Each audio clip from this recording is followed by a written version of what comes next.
وعلى إطرة الطيبين الطاهرين المعصومين أما بعد السلام عليكم ورحمة الله وبركاته. Again, this is going to be very, very rushed because I only have an hour.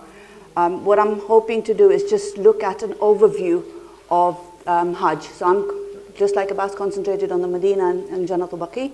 I'm going to concentrate on the Makkah aspect mostly. Okay, so we're just going to literally just have a very quick overview of the whole of the Hajj. Okay, so beginning with the fact that, like Abbas said, we have actually been called. We're very, very privileged.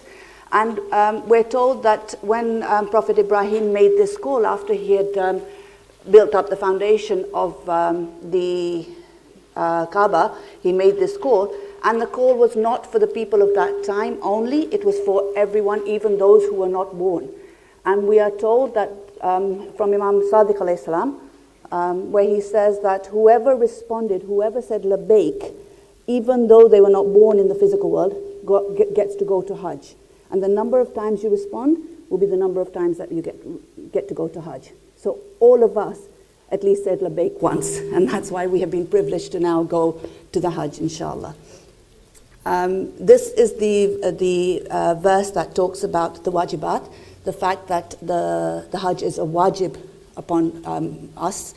It is wajib only once in our lifetime, but it is very highly recommended to go again and again. And that's why we recite in the du'as in my Ramzan for Allah to give us the opportunity to go again and again. But what I want to concentrate on and what I will be looking at throughout the presentation is the fact that it is wajib once. So literally what we can learn from the one time that we go to Hajj, we should be able to take back to our life and implement it in the rest of our life. So it's really important while we're doing the rituals to actually think about, how am I going to take this back home? What is God trying to teach me from this? How is this going to change me as a human being? So it's really, really important to think about that. This verse also talks about the fact that you have to be able to go, and that's not only financially, health-wise, and time-wise as well. It does not talk about whether you're ready or not. A lot of the times, especially when it comes to our children, we feel that they're not ready yet. And we tell them, wait. As long as they have the money, or if they're gifted the money, and they are healthy and they can take the time out, it becomes wajib straight away that year. So it's really important to realize that that wajibat is on them. If it is gifted money, then yes, as long as there's no conditions to that gift. So then yes, Hajj becomes, if the person gifts you and says, this is for you to go for a wajib Hajj, then for sure, yeah. And what a beautiful way to start your Balik lifetime, than to start it with Hajj, inshallah. And then it finishes with the fact that Allah is independent of those who disobey Him. So whether we decide to follow His and go to Hajj or not, Allah, it doesn't make any difference to Allah. Okay? Okay, so preparation. Oops, let's go back. How are you preparing? What have you done so far? What are you planning to do in the few weeks that you have left? Just very, very quickly. Reading. Okay, what are you trying to read on? So there are a few emails that have been sent, so with some links to the books. Okay, so what are the books specifically on? On the fiqh, on the historical part, on the spirituality? Brilliant, thank you. What else? How else are you preparing? The ihram, great. What else? So the physical preparation, yeah?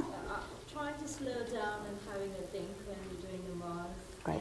Thinking about, being there, dreaming every night. Brilliant. So the mental preparation. Okay, so the preparation is actually in 3 stages. So you've got the physical preparation, and part of that is the stamina. So again, actually sort of making sure that you're able to do the walking. It's going to be a lot of walking. So for people like me who do very little here, it's very important to actually, go out and start walking. And obviously the ihram and everything else that you need to take, make sure you go that. With the ihram, be very, very careful that it has been washed without fabric conditioner, because it cannot have a smell on it. It cannot have fragrance on it. So if you've washed it with fabric conditioner, then please re-wash it again just in water. So it doesn't, you shouldn't be able to smell anything on it. It has to be without fragrance, yeah? There's the mental preparation. So the things that you're saying, to actually get in the right frame of mind, to try to figure out why you're going, what your niyyah is, what you're going to learn from this, how are you going to grow from this. And then the spiritual preparation, which is actually trying to purify yourself here as much as possible. So watching what you eat, purifying yourself sort of on anything that may affect your soul. So even the fact sil haram, breaking of family ties, asking people for forgiveness, all of these things are part of the purification process. Making sure you're purified while you're there throughout, and then even afterwards, okay? Because that's where the connection will happen. So I've just put down a few things very, very quickly, which we've talked about. One of the things is unscented ihram, which we talked about, socks. For women, if you're a muqallid of Ayatollah Sistani, it is wajib for you to cover your feet in hijab. So you have to have socks on, okay? Please ensure that your hijab is correct and proper throughout the whole of the Hajj, please. And maybe one of the growth that we can all do, and I'm including myself in this, is maybe one of the lessons in the growth that I can choose for myself is to better my hijab. And if I'm a person who's not wearing hijab, maybe make that niyyah that from now on I will. When I come back from my Hajj, that is the one difference. Again, there has to be some sort of growth. Otherwise, with every opportunity God gives us, there is responsibility and accountability. So if you come back exactly the same person that you went, it may have been better for you not to go, because you're going to have to answer to what did you get from this. And to show that you have changed is not just from within yourself. Other people should be able to see a change within you as well. Okay, so it's not just a physical change in the way you look, that is important as well, but in the way that you behave, your akhlaq. Yeah, because again, if the connection has been built, the akhlaq will automatically get better, inshallah. The mental preparation is even more important than the practical preparation. Obviously, it's not a holiday. There is a lot of hardship and inconvenience. And to remember that we are the guest of Allah. Now, when a guest invites us, as hosts, when we invite guests to our house, we will try to give them the best that we can. Okay, the best to our ability. Allah has no restrictions. Can you imagine what He's given us? He is our host. He is in control. There is no randomness in anything that happens there. Okay, so everything that happens is happening for a specific reason. Now, if you go knowing that Allah has invited you, He is your host, then whatever happens, try to think about what Allah is trying to teach you here. Where is the growth in this? And the growth can only happen if you look at it from a positive perspective. If I'm looking at this from a negative perspective, I will only have self-pity and wallow in my own sort of self-pity. I won't actually, the buses were late, or the Saudi people are being so rude, they won't let me sit anywhere, they won't let me go anywhere.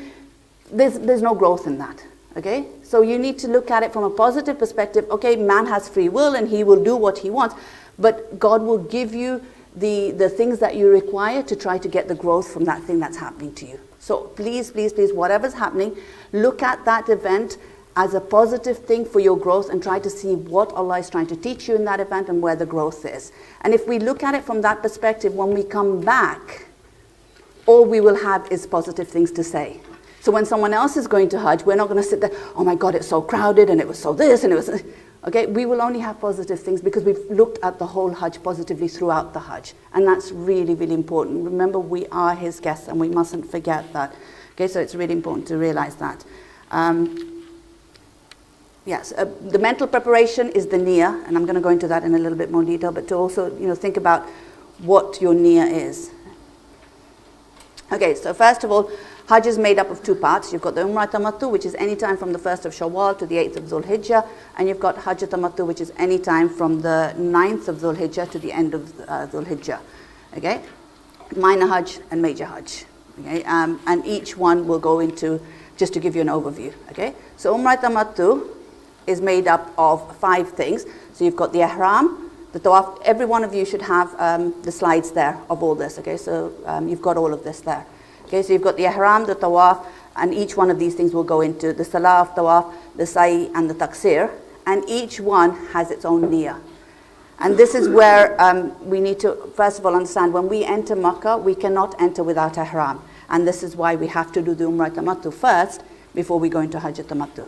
Okay, so looking at each one separately, but first of all, concentrating on the niyyah because each action has its own niyyah. I just want you to take a few seconds to think about what is your niyyah. Why have you decided to go to Hajj this particular year?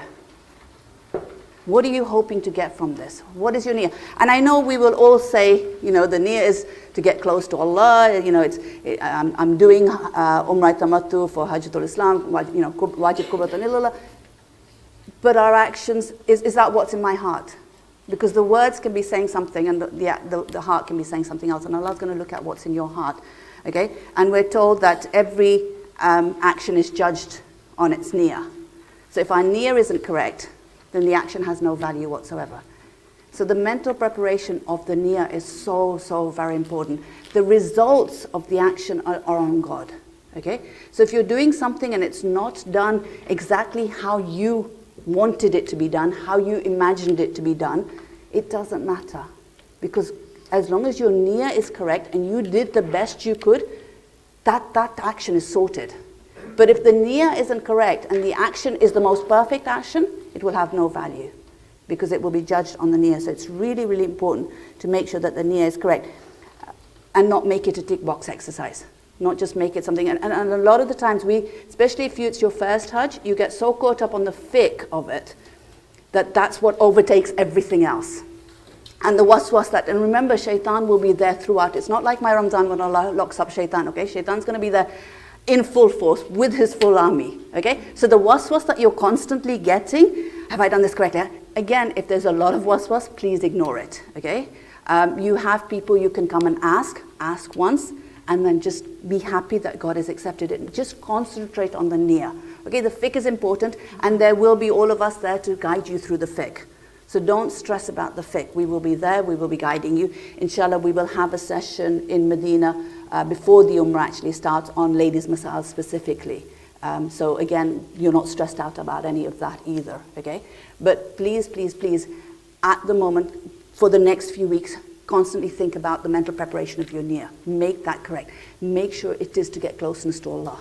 Make sure it is for His pleasure, okay? And try to think about how you're going to do that. It's really, really important. Okay. Again, to emphasize that, we have hadith from Imam Jaffer Sadiq alayhi salam,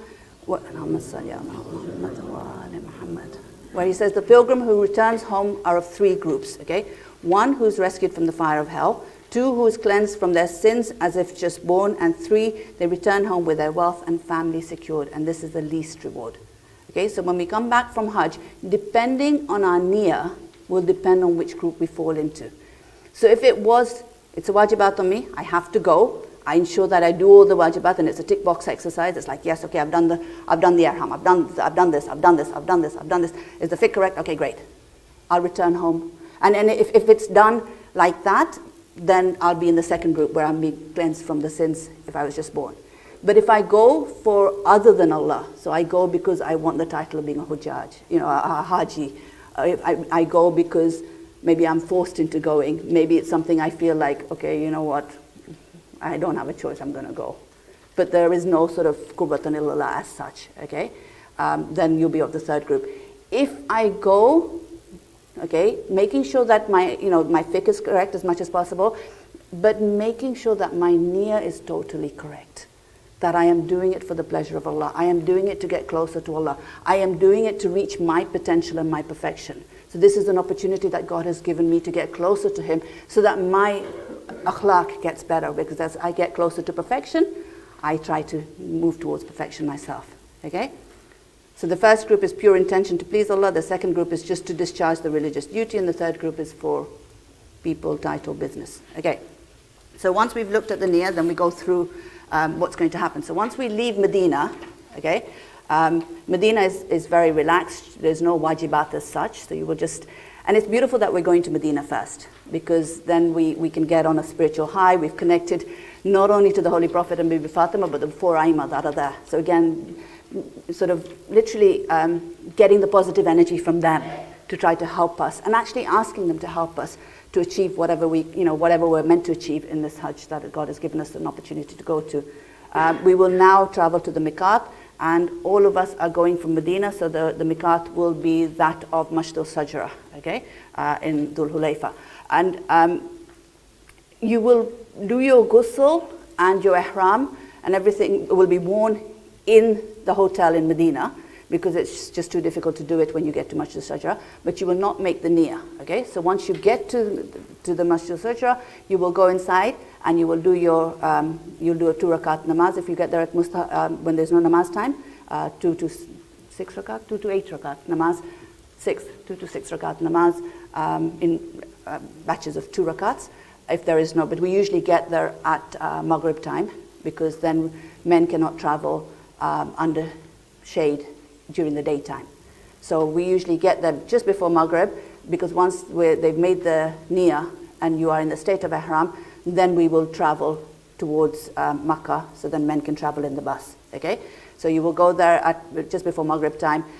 We will do our Maghrib namaz, so you don't have to do the Mustahab namaz. Then you will make your niyyah and then the talbiyah, and we'll go into that in greater detail. Again, when you're in the miqat here, the miqat that we're going to is where we're told that Imam Ali alayhi salam dug wells and gave waqf to the Muslims. So again, he did something that is thawab jari. That is something that will, he's still accumulating thawab for that up to now. So, you know, while we're there, maybe one of the things that we can be thinking about is, what can I do to earn thawab jari? You know, what is it that I am able to do when I go back? Again, try to think about what you can take from this to take back home, okay? Practically, the ihram consists of 3 different things. So you've got the actual dress, the garment, and we're going to go into that in a little bit of detail. Then you've got the niyyah, and then the talbiyah.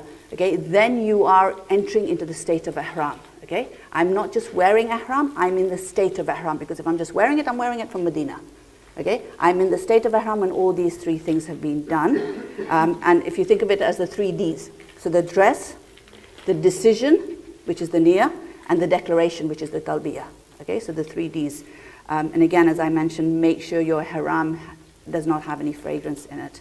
Okay, for the men, the ihram is obviously very specific. They have to have 2 unstitched clothes, one which covers from the navel to the knees or longer, and the other that covers the shoulders and arms and a part of the back. For the women, we can actually wear anything which is hijabi, other than silk and animals. But most women wear white, so you would actually stick out like a sore thumb if you didn't wear white. So it is recommended to wear white. The easiest thing I have found is to wear the distasha that the men wear. Just get one of those distashas, and if you haven't got one, just get your male husband or son or whoever's going with you, or just ask, just get them to buy one in Medina for you. So if you just wear that distasha with the pajamas that come with it, it's so convenient, it's easy, it's very baggy, it's hijabi, and then you wear a namaz chadar on top. And it just makes life easier, yeah? Mustahab to obviously wash yourself, remove the hair, cut nails, ghusl. And you will do 1 ghusl with 5 niyas. And again, you will be told all of this, so don't stress, don't try to write everything down. When we're there, before you go, you will be told, before you go for your ghusl, you will be told this is the 5 niyas that you make for your ghusl, okay? The spiritual side, and this is the thing that I want you to concentrate on from now and think about it, okay? Especially, what am I taking home from this? So while you're there, other things will come into your mind. How are you going to make it spiritual for yourself there, and what are you actually taking home, okay? So one of the things that is amazing about the ihram is that everyone's dressed the same. There's no sign of status, wealth, it's not visible. Everyone looks exactly the same. So I could be a king or a slave, it makes no difference whatsoever. A lot of the times we define who we are by the way we dress. And it's all about I and me. Okay, here we're an ummah together, and everyone's the same. And the only person who has recognition in Allah's eyes is the one that has taqwa, and only Allah knows who has taqwa. Okay, so it's literally sort of, when you look around at that time, you just realize how insignificant you are, and how, there are millions and millions of us, and I seem to think I'm so amazing and I'm so wonderful, and it's all about me when I'm back home, because I have such a huge, sort of, I can be in control of my life here. There I'm really not in control, and I'm just literally like everyone else. I'm doing everything that everyone else is doing, and there's no difference between me or anyone else. Okay, so it's really nice, and it actually brings you back to this concept of the ummah. It's really, really important. And also it reminds you to treat everyone the same. Another thing that really helps with the spirituality is to actually think about your own coffin, especially for the men, because they're dressed in a totally different dressing, and it's very much like the coffin sort of thing. And even for us, it's like, actually think about, if I had died and I'm standing in front of Allah now, how would I answer for everything? All the things that I have, all the opportunities that He gave me, all the things that I have done. What have I done with my life? There must be at least one thing I can tell Allah, you know what, it was worth creating me, because I made a difference in one person's life. I did something that was worth it. Yeah, so again, thinking about, and the beautiful thing is, if I'm sitting there thinking, oh my God, I don't know how I'd answer to this, I can make those changes there. I suggest you carry a small book with you and actually make notes of what you're thinking, your thoughts at that time, because you'll be on such a spiritual high, and you'll be making all these intentions and these niyas and things that you want to change, and then you come back home and it's all gone. Yeah, so again, if you've got it written down, when you're reading back into that, you can actually think about, hang on a minute, this is what I said to God I was going to do. So maybe if I feel like I've got too many things, one of the things I can decide to do is, okay, I'm going to get rid of some of my material possessions that I have. Maybe I have too many possessions. Maybe I'm too focused on my career, or maybe I'm too focused on this or too focused on that. And my focus should only be Allah. So how can I change that? So again, making those intentions while I'm there and writing it down, so I've got something to look back at, because this is my chance to make those changes. Then you will say the talbiyah, and again, don't stress, we will say it with you there to ensure that at least once you've said it correctly, because it only has to be said, it is wajib to say it once, and only this part is wajib, and to make sure that you said it correctly. Okay? But look at the meaning, make sure you know what you're answering. This is the answer to Prophet Ibrahim's call. When he called us to the house, you're answering this call, and you're telling Allah that I'm here. I'm at your service, I'm here, I know you have no partner. All praise and bounties are yours. The whole dominion belongs to you. You have no partner. Okay? Again, what am I taking back from this? Why am I saying this? Is it just for there? Do I truly believe that I am at His service? Am I only at His service when I am there? And then when I come back, I'm at the service of my fellow human beings who brainwash me into believing how I should behave? Or am I at His service throughout? Yeah, so these are the things that we should be looking at. It's not just, Allah is not just in Makkah or in Medina. He's everywhere. Yeah, so again, one of the things that I think, if you're changing while you're there, so if you're wearing hijab when you don't normally wear hijab, if you're acting in a better way there than you do when you're back home, if you have anger management issues here but you can control your anger there, then I need to ask myself, why is it that I'm able to do it there but not here? What can I bring into my life to make sure that I can do it here? Because God is not restricted to there. He's all over, He's everywhere. Okay, so the growth can be, I need to decide what my growth is there. Okay? When you're in the state of ihram, 25 things become haram.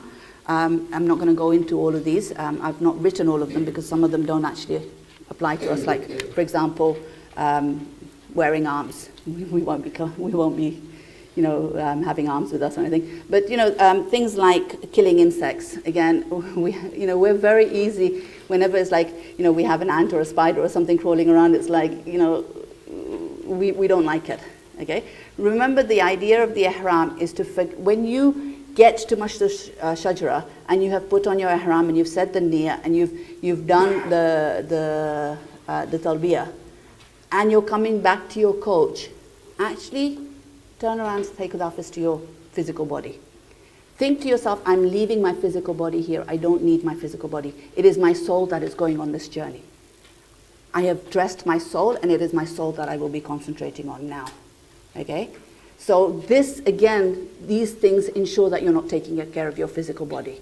Okay, so foul smells, beautification of any type, looking in the mirror, these are all things to do with the physical body. Yeah, so things that are important to our body. Okay, we're not concerned about our physical body. A lot of people will ask questions like, especially when we're in the state of ihram for the Hajj tamattu, it's for a longer period. Can we shower? Can we brush our teeth? Can we wear deodorant? You're concentrating on the physical body. Please, please, please don't concentrate on the body. You know what? Everyone smells at that time. And honestly, I'm someone who, when it comes to smells and things, I am very sensitive. But you're not there. You're really not, because the concentration, the mental mindset is totally different. You're in a totally different state, totally, okay? So just don't concentrate on the physical body. Unless you have to do something, please, please, please. You know, if there is something that you need to do, for example, you need to go and do ghusl or something, or, you know, you're bleeding or, you know, by accident or something like that, it's different, okay? But you're not concentrating on your physical body. You're concentrating on your spiritual body, okay? So please keep that in mind when you're in the state of ihram. Covering of the feet is only for men.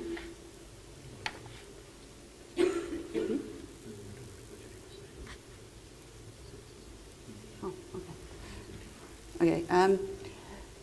Sorry, covering of the feet, men are not allowed to cover their feet. Again, because of hijab reasons, we are allowed to cover our feet. In fact, we have to, it's wajib on us.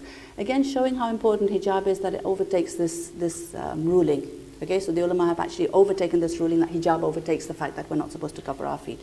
Covering of the head, for men especially, and that's why we will travel in the night rather than during the day. If it rains, again, maybe the buses may stop. I don't know. Again, the organizers will decide that. Covering the face. So if you have a woman who normally wears niqab, she will not be allowed to. Okay, you're not allowed to cover your face in the state of ihram. Beautification of any type at all. You're allowed to wear your normal jewelry that you wear on a day-to-day basis. Again, my suggestion is not to wear anything because, you know, that's not what you're going there for. But again, if you feel uncomfortable and this is your normal jewelry that you wear, you're allowed, as long as mahram are not able to see it. So if you're wearing necklaces, make sure they're inside. In fact, for hijab purposes, they should be inside anyway all the time.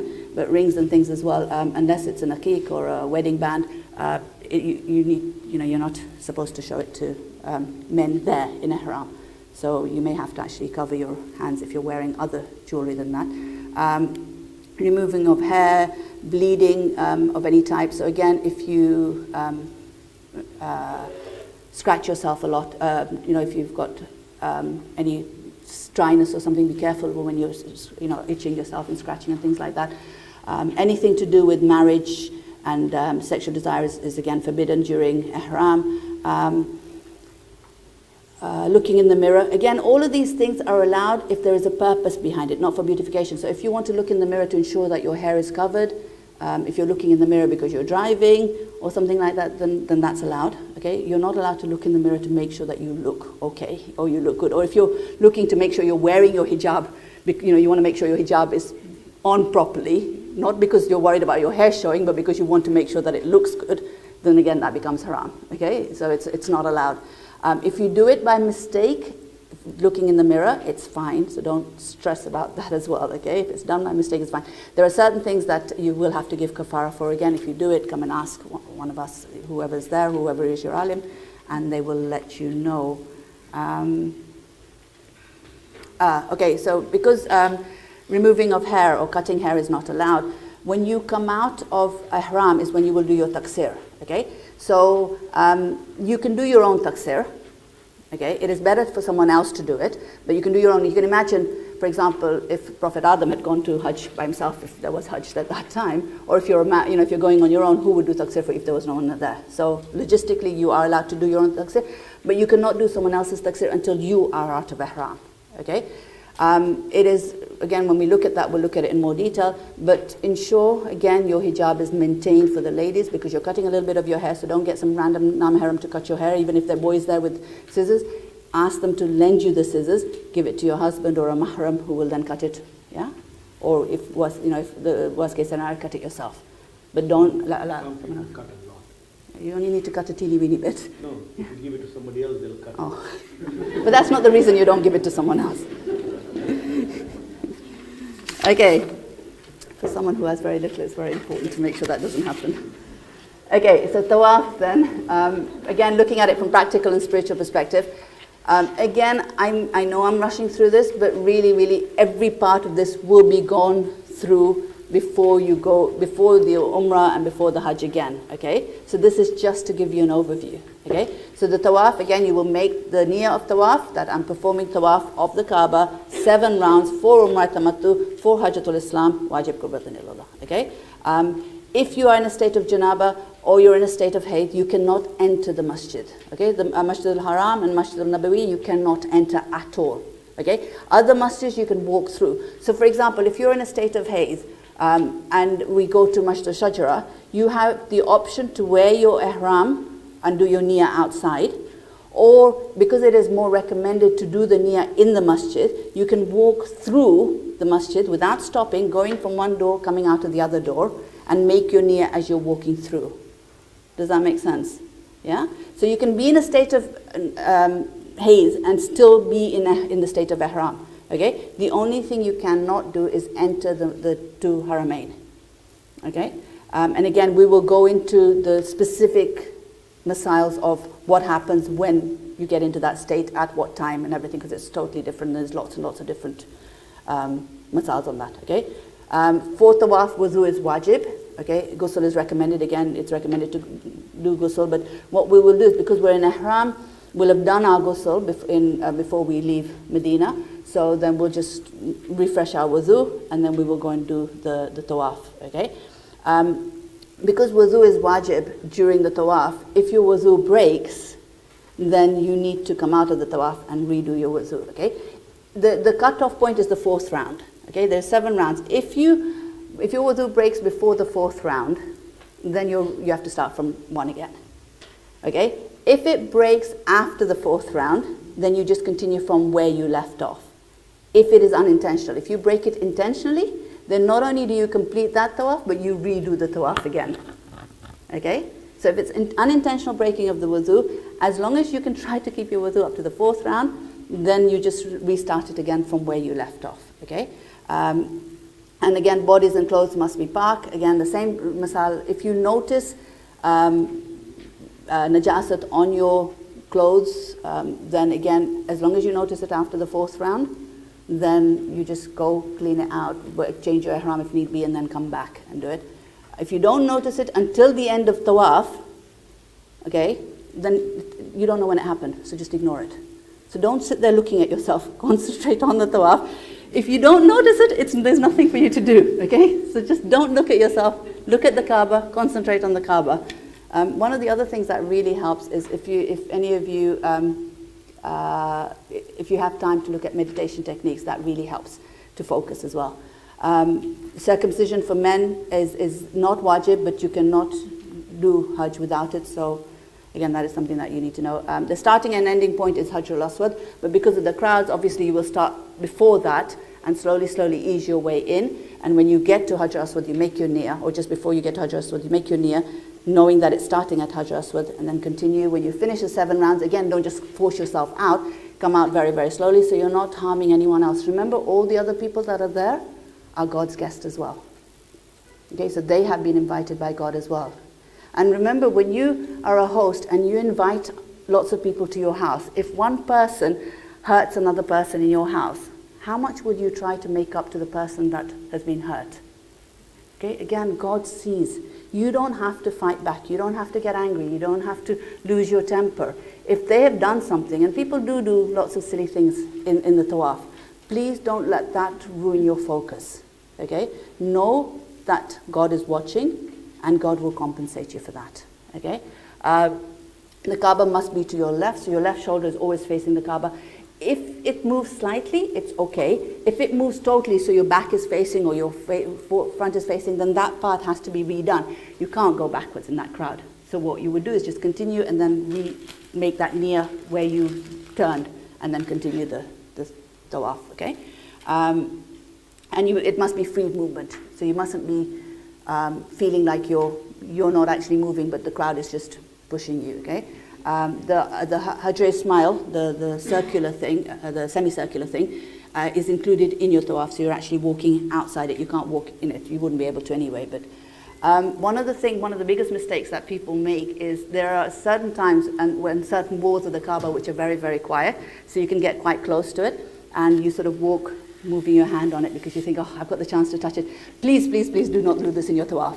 Okay, in your wajib tawaf, that actually breaks your tawaf. You will have to redo that tawaf again.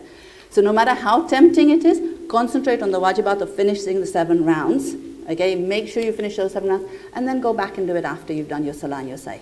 Okay, but please do not touch the Kaaba, especially moving your hand along the Kaaba or anything like that. If you really, really feel the need that you really want to go to the Kaaba and touch it and you can't think past that, then mentally stop your tawaf. Okay, go and do your du'as, touch the Kaaba and everything, and then restart your tawaf a little bit before where you stopped it. You're allowed to do that as long as it's not a long, long wait. Obviously, during the tawaf, there's lots and lots of du'as that are recommended, but with the crowd, it will be very difficult for you to hold a book to try to recite specific du'as. And again, if it's not du'as that you're familiar with, it's going to be a tick box exercise. So please, just connect to Allah. This is what it's about. It's about connecting to Allah. Recite whatever comes from your heart. That is much more beneficial. That is much more passionate. That will help you with your connection. And it has to be 7 rounds in all, which have to be sure about. Okay, so there can't be any sort of doubts in that. What do you think you're taking away from the tawaf itself? What are you going to take back home? What are the things, or even what are the things that you're going to be concentrating on? What's the spiritual aspect of the tawaf? Very, very quickly, because I'm very aware of the time passing by. Anyone? I'm sure it's something you must have thought about. Wow. Okay, so thinking about Him. Okay, thinking about Allah, remembering Him, saying thanks to Him. What else? What are you specifically going to take back home from the tawaf? Sorry? That connection, great. Okay, so the connection that you build, and it will be an amazing connection if you can concentrate. The direction. But we already do that, right? You already pray towards the Kaaba, so it's not something new that you're going to do. But maybe it'll help you focus in your salah, because you can actually imagine the Kaaba in front of you. And try to do that. Try to pray somewhere where you can actually see the Kaaba in front of you, so that when you come back and you're praying your salah, you can actually visualize that. There's someone here.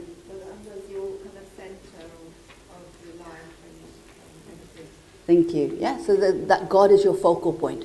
Okay, think about this as life. Okay, you start from a specific spot and you go back to the specific spot. You come from Allah and you will go back to Allah. And imagine this tawaf as your life. And in your whole life, Allah is the focal point. In everything that you do, Allah is the focal point. Yeah. So to me, this is life, literally. Okay. It's a time for dua, for istighfar, for contemplation. It's realizing that you are following in the footsteps of the angels. Remember, the arsh is exactly above the Kaaba, and the angels are going around the Kaaba. Sorry, it's this way around. The angels are going around the Kaaba, and so are you. But and you're doing it with free will. Everything in the universe circulates something. Okay, so the electrons go around the nucleus, the planets go around the sun, but you're doing it with free will. Okay, it reminds you of life, that Allah is the center, He is the constant. Your focal point is Allah. Every decision you make, every action you make, Allah should be the center of that. Okay? That's really, really important. The one lesson that I found something that I and a lot of women question is the hijab aspect. In Islam, constantly, segregation is a huge thing. You know, wherever we are, we're told men on one side, women on one side, try to keep segregation. Here, not only is there no segregation, but there is like so much closeness between men and women. It's like, you know, you're next to Name Haram and you know, you have no sort of protection, no space, nothing. And you know, that sort of constant touching and that closeness, it's very, very uncomfortable. Why would God do that? He could have made it that, you know what, women do it on odd days, men do it on even days, or women do it in the morning, men do it at night. He could have made it that. He could have made it separate if he wanted to. He chose not to. What is the lesson maybe that we can learn from this? Sorry? Do you feel less equal because you have to cover yourself? Sorry? No, I don't feel less equal. Okay. I definitely feel like I do feel different. Yeah, so different. I do feel different. So maybe from that, the souls are different. The souls are equal. Yeah. So we're not looking at the bodies, we're looking at the souls. It's a good point. Sorry, someone said something here?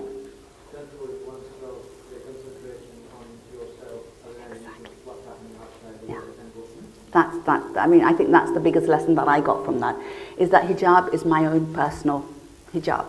Okay, I need to maintain my hijab, I need to control my own self, and I am only responsible for what I do. What everyone else does is between them and God.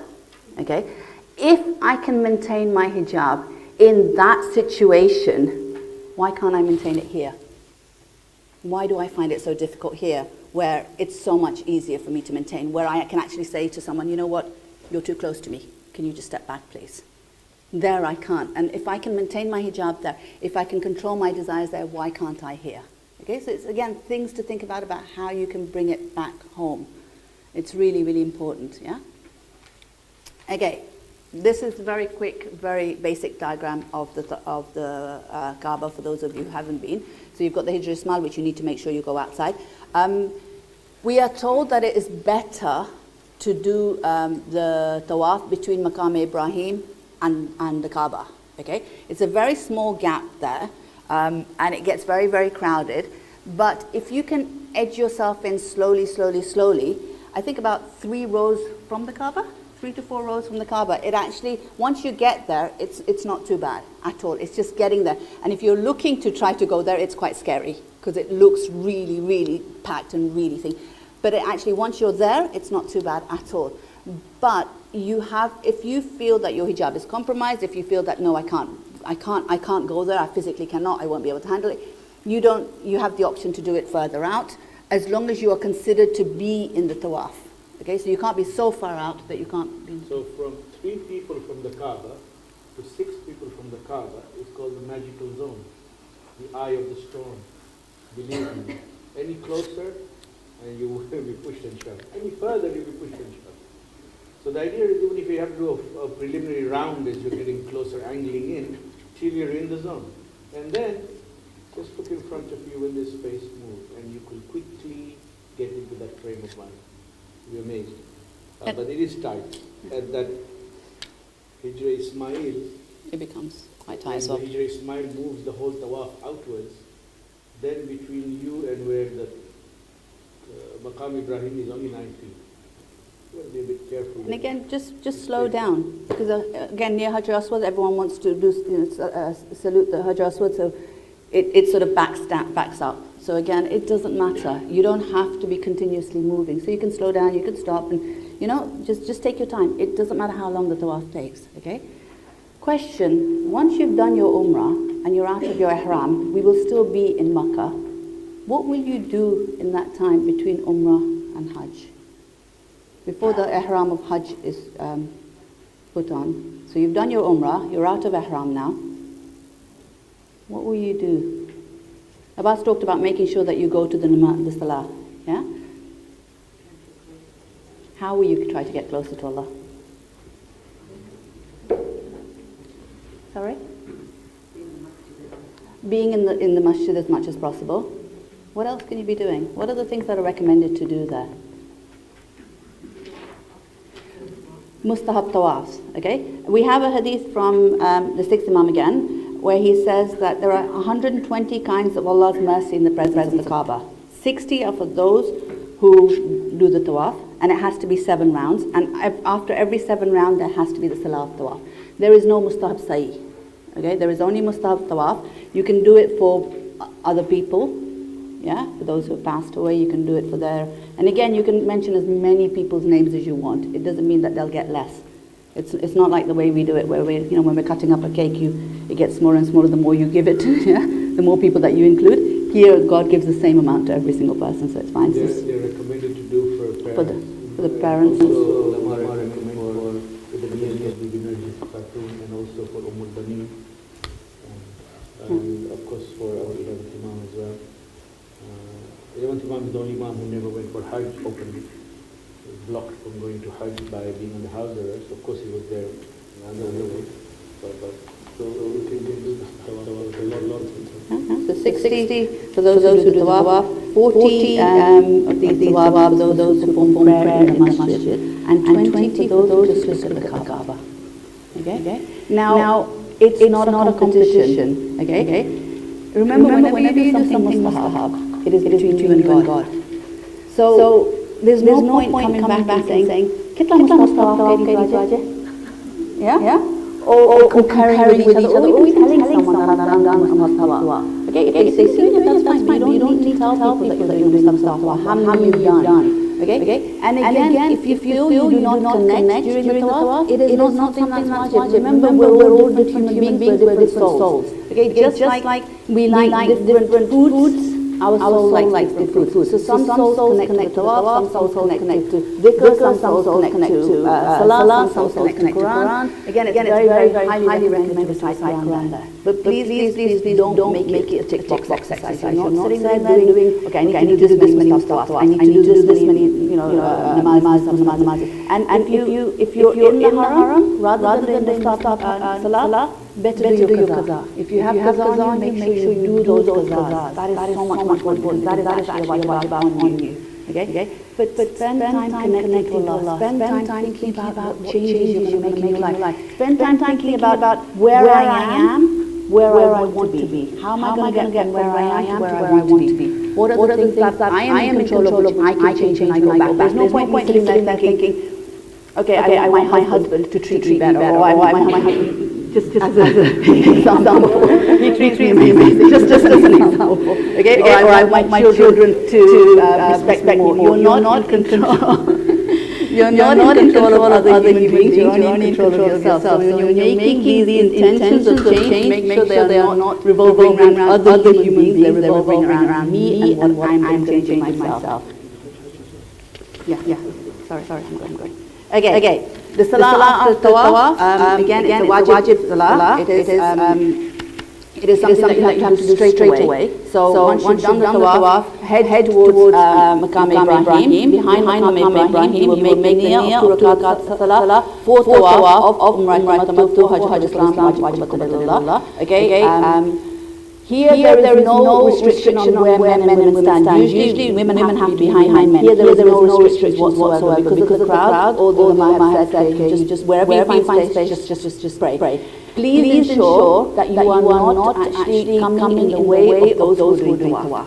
Okay? You will see where everyone is praying, go and join where everyone else is praying, and join them. Okay? Maybe take it in turns. Maybe if you're two together, maybe one person stands, and just ensures that that person is not being pushed, so they can concentrate, and the next person does their salah. If you have managed to connect in your tawaf, if you have managed to concentrate, and you have kept the Kaaba as your focal point, trying to connect to Allah through the visual image of the Kaaba, looking at the Kaaba, realizing that the Arsh is above the Kaaba, the angels are going around there, that is the powerhouse of Allah where all the orders are given, and you actually managed to connect to Allah. Can you imagine the 2 rakat salah that you will pray? It will be that of amazing concentration. You know, when the Holy Prophet was told that when he brought he went to Miraj to bring the salah for us, and it is the Miraj of the Mu'mineen. Maybe we can actually experience some of that. Okay, so it's again making sure that you actually remember that connection as you start your salah. Okay, the idea of the salah is to remind ourselves and others that we do not idol worship. It is not the house that we're worshipping, but the Creator Himself. Okay, so we're worshipping God, and we're told to do it behind Maqam Ibrahim as close. But again, remember not to try to get in the way of those who are doing tawaf. What can you take away from this salah? Again, something you should be thinking about. Yeah. So, what is if again for me, if I can concentrate in that crowd and have such an amazing concentration, why do I find it so difficult when I'm in my own house where there's peace, there's quiet, there's no one disturbing me? There I'm being pushed and shoved. There's so much noise. There's men standing next to me who I don't know, and yet I can concentrate in that salah. If I know I'm able to concentrate in that salah, then I'm for sure I'm able to concentrate in my own house, in my mosque, in places where I am in control of. Yeah. So again, things that you should be thinking about. Okay. Then the say, You can take a break, but the sa'i has to be done on the same day as the tawaf and the salah of tawaf. But you can take a break. It's recommended to go and drink some zamzam water. Wudu is not required, but it's recommended. The niyyah, again, I walk between Safa and Marwa 7 times. It's between Safa and Marwa is 1. Marwa to Safa is 2. Okay, so it's not 1 from Safa back to Safa. Okay, so this is Safa to Marwa. So you'll end up on the 7th one at Marwa. Okay, you have to be facing the way you're going. Because of the extension, again, we're told that when you're going from Safa to Marwa, stay on the left-hand side towards where the wheelchair routes are, because the extension has happened past that. So to make sure you're in the old part, you try to stay on that side. In Marwa, from Marwa to Safa, it doesn't matter, because that whole part is the old part. But the extension has happened on the other side. So when you're going from Safa to Marwa, try to stay as close to the wheelchair access area, but not in the wheelchair place, because that's for wheelchairs. Okay, even if there's lots and lots of space, please don't use that, because again, that's for wheelchairs. Okay, here it symbolizes the journey of man. Okay, so here it's about striving and trying. And the beautiful thing is, remember when it was about life, you started from the same point, you ended from the same point. Inna lillahi wa inna ilayhi rajiun. We come from him, and indeed we will go back to him. This is like when you're striving in your life. And whenever you strive, you start from one point and you end up somewhere else. Okay, so that's why you start at Safa, and that's why you end up in Marwa. There's a green area which it's recommended for men to increase their pace. Okay, where they're sort of doing a much faster walking. Again, for men, not for women, for hijab purposes. Again, showing how important the hijab is. And if after all of this we still don't bother with our hijab, we really need to question why. Okay. It's about striving. This is we're following in the footsteps of Bibi Hajra. It's beautiful how you have, when you have the prophets and the Aima and you're following in their footsteps and you're following things that they've said, you think, okay, they're Masum, of course you would. Yeah? But this was a woman, and I think this is a beautiful learning lesson for all of us. She was a woman, okay, which was, again, women were downtrodden in those times. She was black, again, downtrodden in those times. She was a slave, so again, she had that against her. And she was a second wife. So she had everything against her that she really could have against her. And yet, she has become someone who not only women, but men walk in the footsteps of. So it shows no matter what life circumstance we have, no matter how much we have against us, if we can have that tawakkulullah, that reliance on God and strive, not worrying about the results, but knowing that the results come from Him and trusting Him with the results, then imagine where we could reach. She's an amazing role model for men and women to show that, it doesn't matter what you have against you. She had everything against her, and yet she ended up, so amazing. Okay, so what am I taking back? Yeah, so I talked about that. It's about the ultimate reliance on God, okay? It's about striving, patience and forbearance, struggle and steadfast. It's about sort of realizing that the results aren't on you. It's on, you're only in control of the intention. Okay, that's all you can control. It's about fear of our sins and hope of Allah's mercy. Remember, it's hope and fear. Okay. So in one way, when you're walking, thinking about all the things that you're hoping for, and on the way back, thinking about all the things that you're fearing. So here I'm thinking about all the sins that I've committed and asking for forgiveness when I'm walking from Safa to Marwa. And then when I walk back, I could be thinking about the fact that God is so merciful. The fact that we start everything with Bismillah ar-Rahman ar-Rahim. And the fact that He says, do tawbah, the doors of tawbah are open, just ask me for forgiveness. So, hope and mercy. There's fear of our downfalls and Allah's guidance. There's fear of hell and hope of heaven. Okay, so there's lots of things we can be thinking about. Okay. Difference between tawaf and sa'i, again, we looked at that. Tawaf is life itself, where you start from one end and end up in the same point, where sa'i is actually just the striving that happens, the struggle that happens in life. Okay. Then taksir, and here is where it's done after sa'i. The niyyah, again, is there. It's not necessary to be in the state of wudu. You cannot do it for others until you're out of ihram yourself. You can cut nails, but it's recommended to cut hair. In the Umrah, obviously, men will not do halaq because that will be done after the Hajj, in the Hajj part. And here, once you've done taqsir, ihram is over and all the restrictions are removed. You don't have to do it there.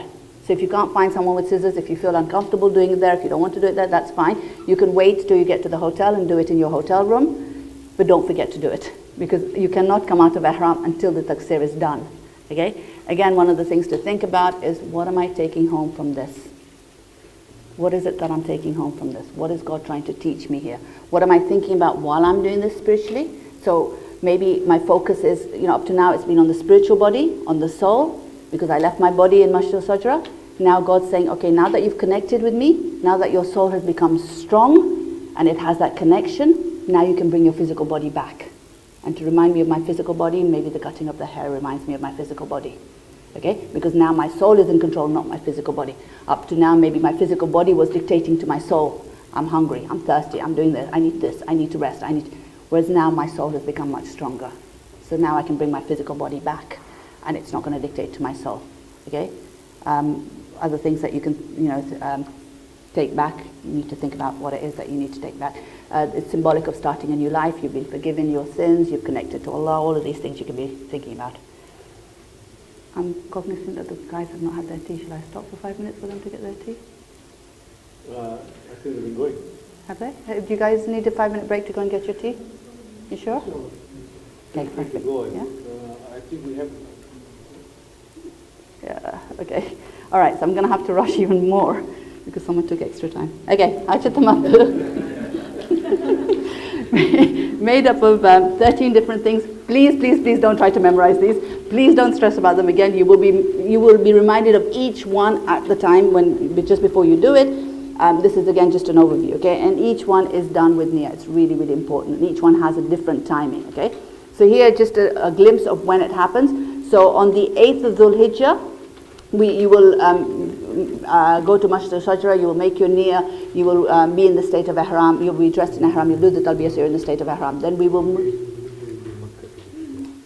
Oh, sorry, yes, you're in Makkah, we're doing Hajj, sorry. Yes, you're in Makkah, so the ihram is worn in Makkah, in Masjid al-Haram. Okay, so you make the niyyah, ihram, talbiyah, you're in a state of ihram. Then at that night, you will travel, and again, it has to be night because the men are in ihram and they cannot travel under shade. We will go towards Arafah, and the wukuf, which is the stay, wukuf just literally means stay. The stay in Arafah is from Dhuhr to Maghrib, and that's on the 9th. Okay, so we will be there, and each one we'll look at very, very quickly. Then we will head towards Muzdalifah on the 10th, which is the day of Eid. And again, the wukuf is from Fajr to sunrise. There's 2 different wukufs. Then you will do the rami of the biggest shaitan, the Jamratul Aqba. You'll do the sacrifice, the halaq of taqsir for women. And here you will spend the next 2 nights. And then each day you will do the rami of the 3 jamarat and spend the night. And then any time between the 10th to the end of Dhul Hijjah, you have to do tawaf of Hajj, salah of tawaf of Hajj, and say, and then tawaf al-Nisa and salah of tawaf al-Nisa. And that can be done anytime after you've done your taqsir, okay, till the end of Hajj, okay?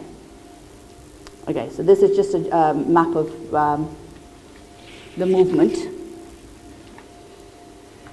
Okay, so the ihram for Hajj, again, same sort of thing, thinking about what you're taking back and what you're doing. It's exactly the same thing. You wear the same ihram again, but this time you will do it in Makkah itself. It is recommended to do it in Masjid al-Haram at Maqam Ibrahim or Hijr Ismail, okay, after Salah again, and then you will leave for Arafah. Arafah, you are staying there between Zohr and Maghrib. You have to make the niyyah, so you have to be conscious to make the niyyah. You have to be conscious in part of it. You can actually sleep through the whole time if you want. That is your choice. But this is, I think, most people will tell you this is the best part of the Hajj.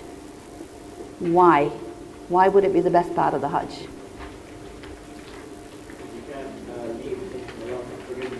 Exactly. The biggest sin you can commit is when you leave Arafah to think that Allah has not forgiven you. If you have sincerely asked for forgiveness, you're sorted. Allah has forgiven you.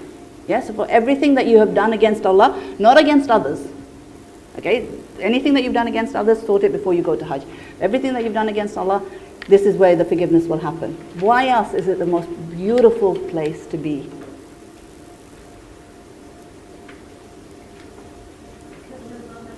Exactly. It is where the 12th Imam is. This is the only place where you know for a fact, 100% your Imam is there, because he comes to Hajj every year and he has to do the wukuf between Zohr and Maghrib as well. Okay, all other things can be done at different times. And again, wukuf of Muzdalifah, there's a part of the night, Mina, again, part of the night. So, but this place, every Muslim is there, including your 12th Imam, including your living Imam. Okay, this is the closest you get physically to him. You know he's there. Use that. Yeah, connect to him, talk to him, try to sort of energize through his positive energy.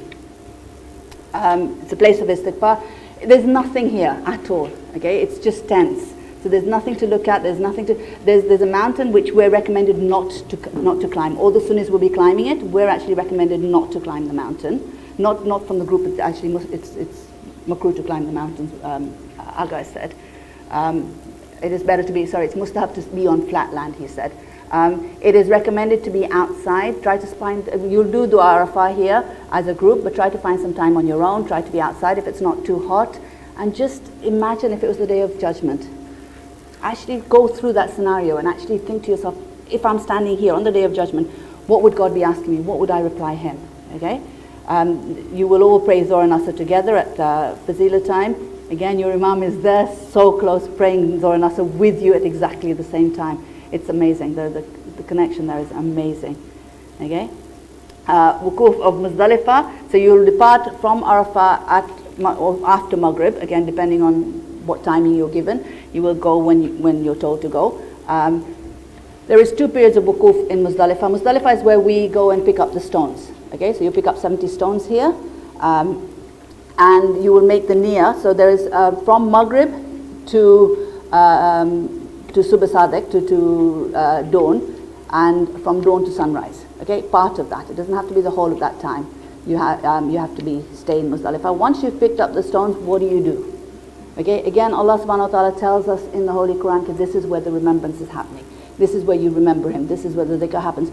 In Arafah, okay, it was daytime. It was from Zohr to Maghrib, so it's daytime. You're sitting there, you're contemplating, you're thinking, you're connecting to Allah, you've asked for forgiveness, and the Muzdalifah part is in the night time. Okay? So here, whatever you've got in your mind, all the things that you've thought about, all the connections that you've made, now you take it into your heart. And you're actually now spiritually connecting to Allah. The dhikr is there. You're picking up these small, tiny stones. Again, the stones are supposed to be small and smooth. They're not supposed to be huge, big boulders. Okay, make sure that the stones that you pick up are not bits of clay and things like that. So again, you shouldn't be able to break them and things like that. And again, it's showing you that you don't need anything huge to beat down shaitan. You don't. It's symbolic of how easy it is, once you've made that connection with Allah, how easy it is to actually then fight shaitan. Okay? So again, thinking about things like that. Okay? And then you go towards Mina. Ladies are taken in the night because they're allowed to be taken in the night. You don't have to be weak to as a lady to go. It is a masal that is given that women can be taken in the night. And you will go and do the Jamrat in the night, whereas men have to wait till sunrise and then they will go and do the Jamrat then. You will only, on the first day, on the day of Eid, you will only hit the biggest shaitan. Again, once you've knocked out the biggest one, then the rest of them are much easier to knock out. So you need to be thinking when you're hitting that shaitan, again, not a tick box exercise, what is my biggest shaitan? What is the commander that is actually the thing that I need to break down? What is my biggest thing that is distracting me from Allah? That's what I need to break down, okay? You need to make sure that each stone hits, and I know it sounds really difficult in that thing, but you'll see your stone, and you'll see it hitting. It's not that difficult. You need to be, Aga says, in the original part. Again, we're not sure what part is the original part, so he said to try to keep in the middle, because it's a huge wall now. So you try to go in towards the middle aspect of it, okay? Because you would imagine they've extended on both ends, okay? And it must be done by yourself unless it's impossible. If you give niyabat to someone else, then again it is recommended that you actually go to the Jamarat and watch that person doing it for you. Okay, so it's not that you just sit in the tent in Mina and say, okay, how you do it for me. And again, niyaba should only be given as a last resort, not because you're just too tired, okay? Then the qurbani happens, again, this we have to give niyaba for. because women are not allowed to go to do the qurbani.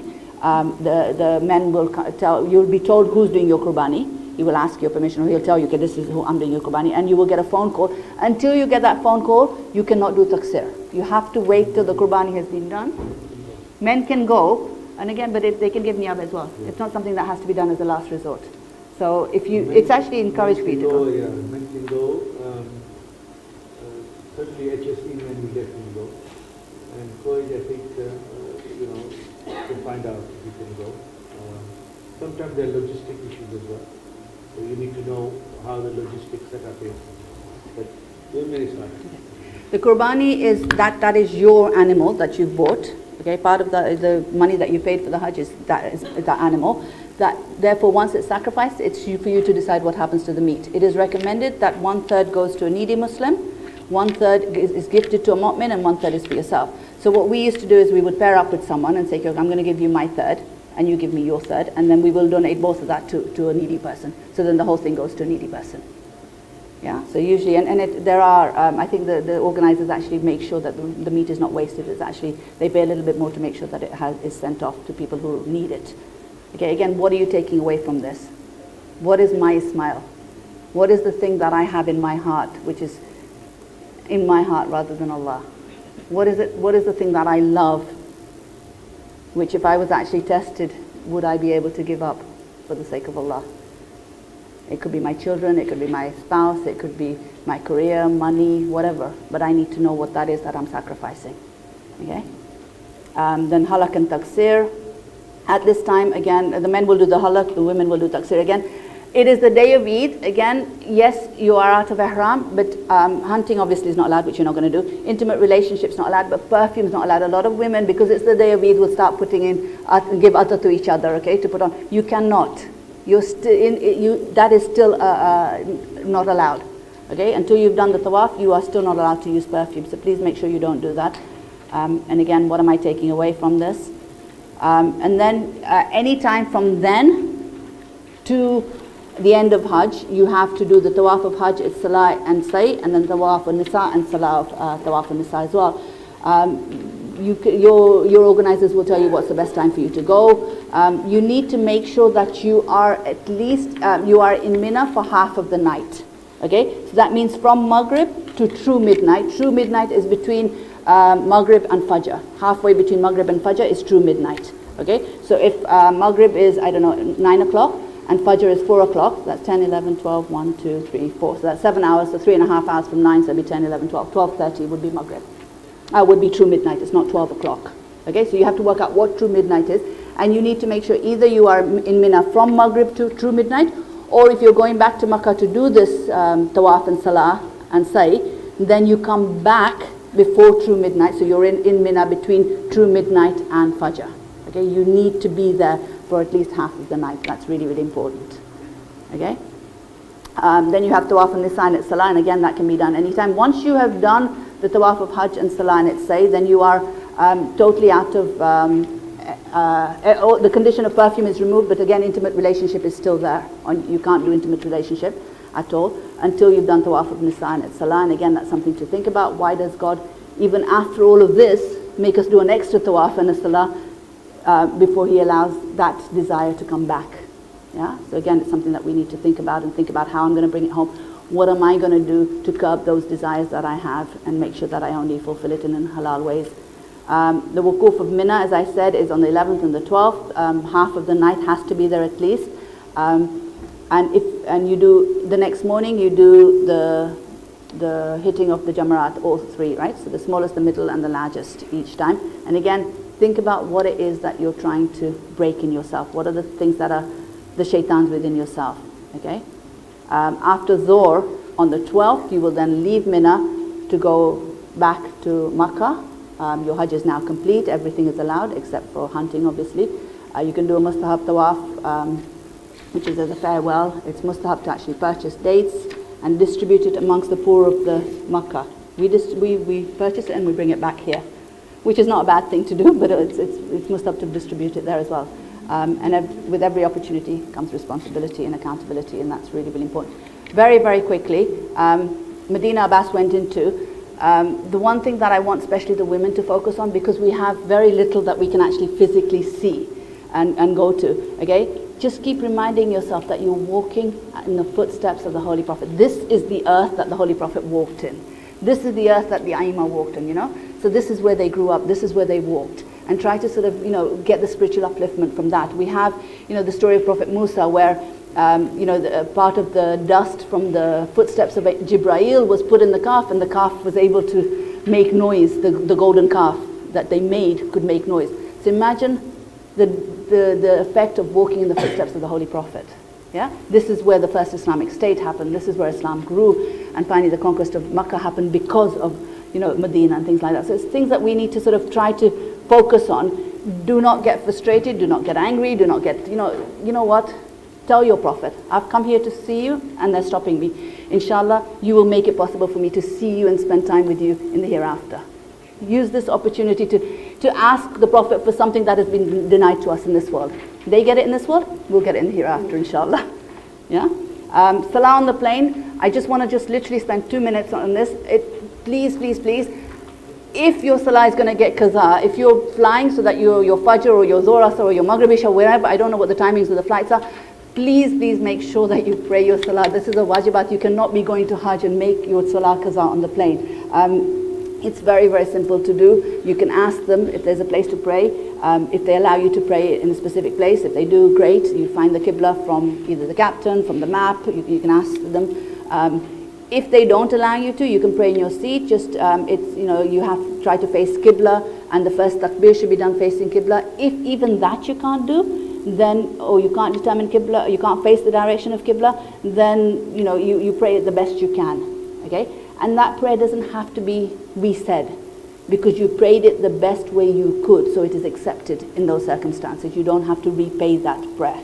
Okay?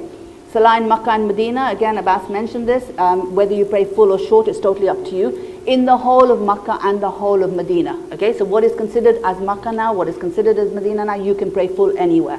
You have the option to pray Qasr if you want to, but it is recommended to pray full. Salatul Mayyat, again, there will be Salatul Mayyat happening all the time. Just be aware, for those of you who are familiar with Salatul Mayyat, that the Ahlul Sunnah only have 4 takbirs, whereas we have 5 takbirs. Jama'ah, try to join them in Jama'ah. Please do not walk out while they're reciting Jama'ah. It's about unity, it's about the Ummah. Agha Sistani says that you recite it as furada.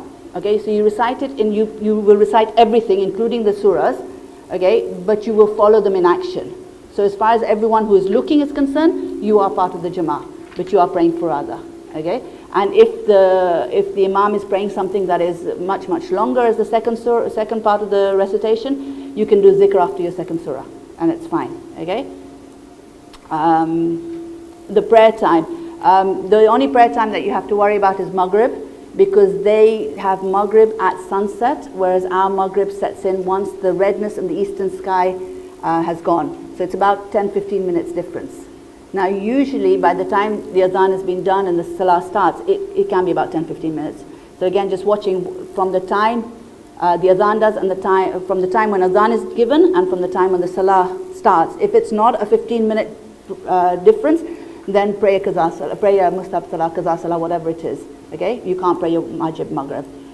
Everything else is fine. And again, sajda, as Abbas said, there are places you can find which are marble. In Makkah, though, everything is marble anyway. In Medina, try to find areas where you can pray where it's marble. If not, maybe carry a piece of paper around with you and use that. Don't just keep it there, because again, you're just getting people's back up. Okay, it's a matter of trying to have unity. So hold it in your hand when you go down to sajda. Put it down before you and pick it up as you come up from sajda. So no one needs to be the wiser. Okay. Any questions, any comments, anything anyone would like to ask? Alhamdulillah.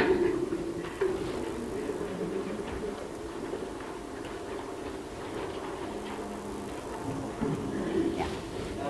You said if your direction changes significantly during your salah, you should stop from where it changed. That means, say you're in your second round, you go all the way around, Yeah. come back to that. And then make your niyat again. And then you continue your second Yeah. round. So the question is, if my direction changes, I'm not facing, my left shoulder is no longer facing, then say if I'm on my second round and I'm pushed for a little bit and then I come back right again, I need to make a stop, make a conscious decision that this is not my second round until I get back to where I moved totally. Take the full circle. Yeah, because you can go backwards, in like you're allowed to go backwards, but practically you can't. So you would have to do the whole circle and then start from the point where you were pushed and start your second round again from there. And at what point do you start doing the Mustahab tawaf? Is it after your salah, or is it at a later time? The mustahab tawaf Yeah. is done after your whole umrah is done. So once your umrah is done and you've done taqsir, you're out of ihram, then between the umrah and the hajj, you will, before you put on the ihram for hajj, you have lots of time to do mustahab tawaf, salah and anything else. Sorry. I have a question about the ihram for Hajj. I'm sorry if this is obvious, but No, no. once you put on the ihram for Hajj, do you not remove that ihram until the end? Is that right? You can remove it, you have the option to remove it. Obviously if it gets najis then you have to. But if there is no need to, then no, you don't need to. Yeah, so it's totally up to you. But if it gets najis, you can. You have to remove it, in fact, and wear another one. So you'll always take an extra one just in case of najasat. But usually we tend to wear the same one as long as najasat isn't a problem. Sorry, uncle.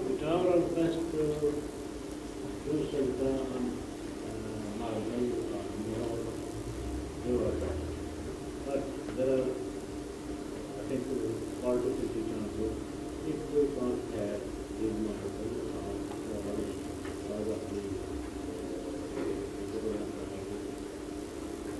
and it is not possible about the lot of going on.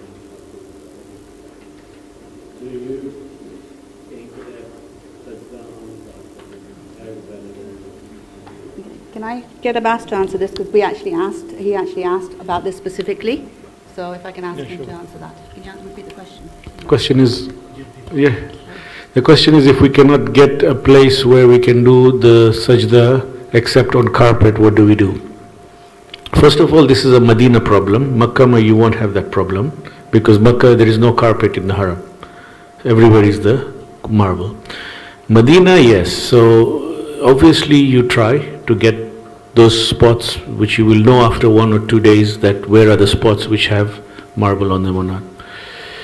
If you find yourself in a position where you cannot do it on marble, then there are 2 or 3 scenarios. One is that you pray on carpet, but if it is a wajib salat, then you have to pray it again on a marble or on a mohar somewhere else. Second is, if for example is a mustahab salat. Now mustahab salat, there is more, a bit of more leeway on that, but again you would try to pray on marble first. But if you absolutely had, like, the only time that happens is when you are in the outside ziyarat, like when you go to Masjid Qiblatain, the whole mosque is carpet. Masjid Quba, there are big areas which marble and the rest of carpet, but Masjid Qiblatain is a particular one. I would suggest that we tell our people that be prepared. There are 2 or 3 things we give them. The paper, you can have a piece of paper on you. The bag that you carry with you everywhere. HSC has those bags. You have musalla. So you have either a travel musalla, which is quite normally used by all Muslims. You'll find people come to the mosque, Ahlus Sunnah Tashayyu, with their own musallas. So it's quite common to have a musalla. That has a piece of mat on it, sewn in. And HSC has that as well. A travel musalla and also the bags, the satchels, the sort of shoulder bags that everybody is given, which you can put your stuff in, your books and your mobile phones and stuff like that in, has on the strap a piece of matting that you put it on the ground and you pray on. So you prepare for that, that's all. But if you pray a wajib salat, Sayyid Sistani incidentally allows it in the state of taqiyya. I don't think that we are quite in that state of taqiyya that way. He allows it, for example, when you feel that if you pray on marble or pray on mohar, you will be singled out or you will be somehow in difficulties. There are some friends of ours who live in Saudi. They, based on this fatwa, they pray like the Sunnis because they are living there And if they were found to be Shia, it would be problematic for them. So they are in taqiyya. The rest of us are not in taqiyya. We can go there and we can find ways and means. Do not carry mohar with you. Even Agha Sistani, he talks about what he calls taqiyya mudariya, which means that he wants people not to behave in a way that singles them out as different from the ummah. So he does not want you necessarily to start to put a big mohar on the ground and pray. Yeah, it's not necessary. Really, it's not necessary. If you pray in the right place and you have your musalla, travel musalla with you all the time, it's not necessary. Sorry. Someone just asked whether you can pray on a cake. If it is big enough, then yes, again, there's a certain size it has to be that has to touch your forehead. And that's why even when we have more which writing on it and things like that, we recommend that you turn it over so that you're touching the certain amount that you're supposed to touch with your forehead. If they do see more, they just throw it and they kick it and things like that. So it's recommended not to take mohar. Again, pieces of paper. It can be just a piece of paper that if you do leave it or something, people might think, oh, she's dropped it. If you forget to pick it up when you come up from your sajda, you're not sitting there stressing about it, whereas the more you would be stressing about it again, right? So just carry a piece of paper with you just in case you ever need to. But there are areas where you can find, and it's better to find those areas and just pray there. Yeah. What about actually we won't tie our hands when we pray? Is that an issue? It's not, because the Malikis, right? The Malikis don't, within the Ahlul Sunnah, they don't fold their hands either. So they would just assume maybe we're Malikis and that's fine. They'll know it. But there's no problem. Yeah. Just out of interest, what happens is there are 2 or 3 things that if we do, it does raise eyebrows. This is from going Hajj many years. One of them is not about keeping the hands folded. That nobody asks you anything. But if one of the things that we do is we do the 3 Allahu Akbars after the Salat. Ahlul Sunnah brothers don't have that. If you do that, they will turn to you and say, Shnu hada, out of curiosity, what have you done? What are you doing? What is all this? Why are you doing your hands like this? So they ask, not hostile way, but they ask. The other one is if you pray after Fajr Salat. There is a hadith, we have it also, where Rasulullah sallallahu alaihi wasallam said that there is no salat in my religion after Salatul Fajr till Dhuhr. Because we talk about mustahabbat and this, because Islam says that is the time now you prepare for your day's work. And it is the time of working. Unlike the night time where there are many mustahabbat. So we have it, but Ahlul Sunnah really have it really hard. So if you pray, they'll look and say, what are you doing? Which salat is this now? There is no salat, go! Like this, right? Not the soldiers, but the people, because you get a lot of people guiding each other. This is a big thing. Brother, you're doing this correctly, or you get someone, happened once to me, I was praying and someone from the back put his fist and moved my legs a little bit further apart, and then he's saying to me, I hope that was helpful. Okay, so yeah, you get this. It's all done. I personally, find there's no malice in it. You don't get malice there. Everybody is trying to help somebody else in the way he understands or she understands, right?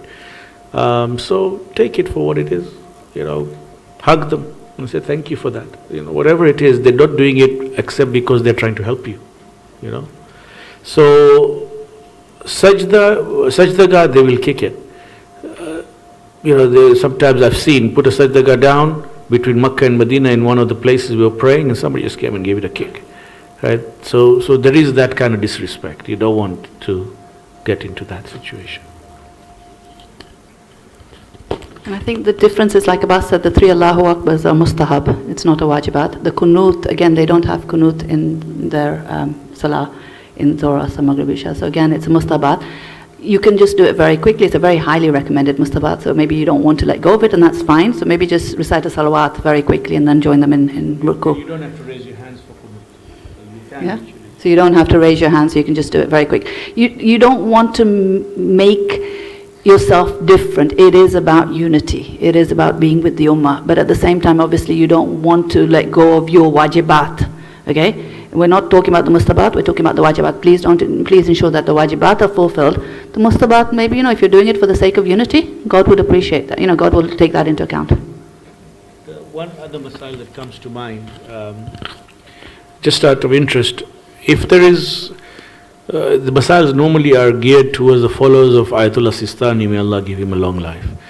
But invariably there are people who are still baqi on the fatwas of Sayyid al-Khawi, or who are following the rahbar, the leader.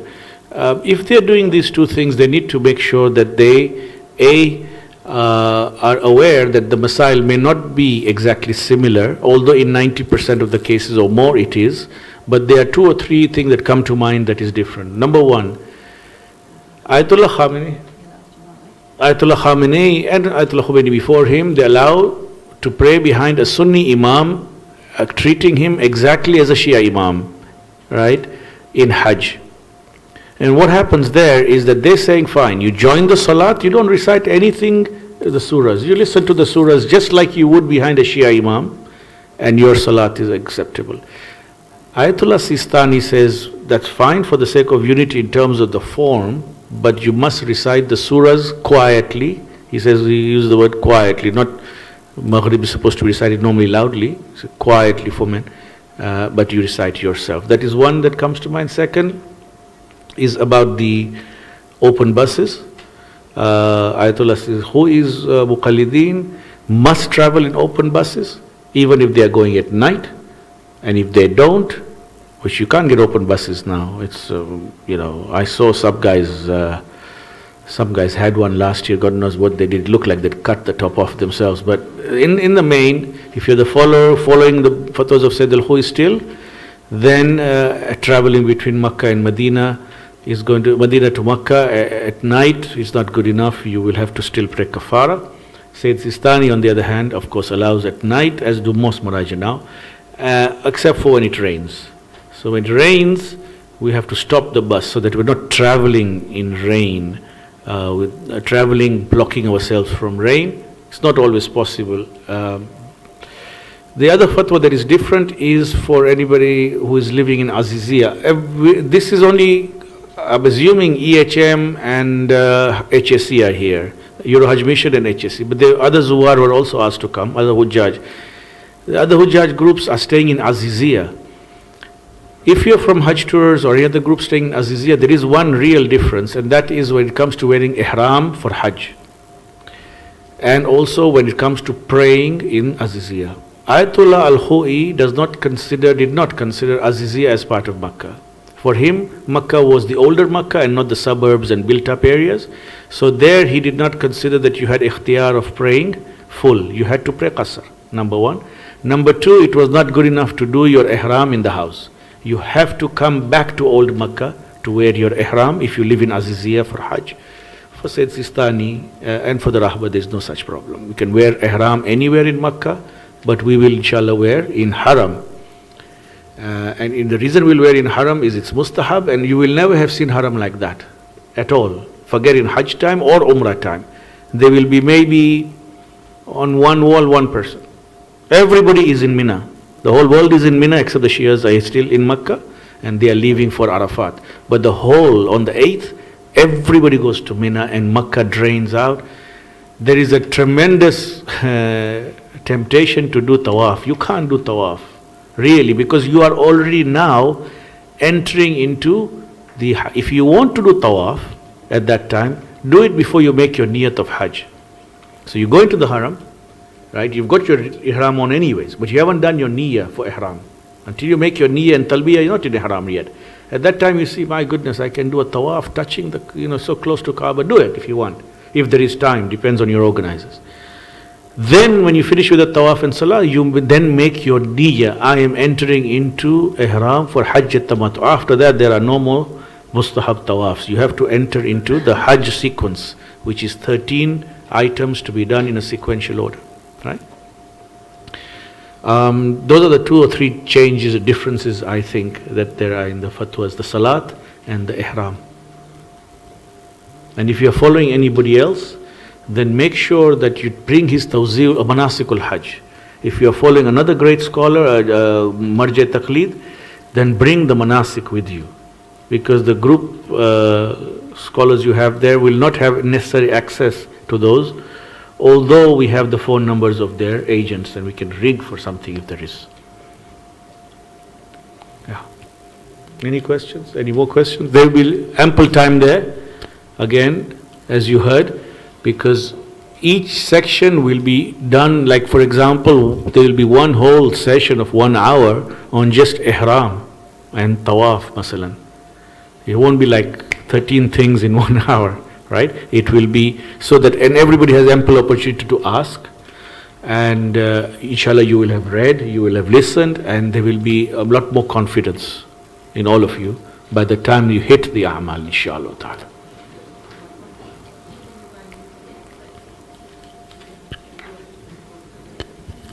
The question is, if you buy something new like socks or something, does it have to be washed? No. Yeah? For ihram, no. As long as there's no fragrance on it, then it's fine. Yeah? And they don't usually smell of anything. Not even nice smell or bad smell. So it's fine. Related to what you when do we know what we can buy our visas? I don't know. You'd have to ask the organizers. The question is, when will we know if we've got our visas? Have to send the passport. Have you? The office is opening till Monday, inshallah ta'ala, for all Hujjaj, and it will come in time. Have you sent the passports to them? No, we can't. It's not open. Yeah? It doesn't open. I mean, we're traveling on, I don't know, 18, 19. There's a group traveling on 6th. 6th August, the first group is going from England, not our groups.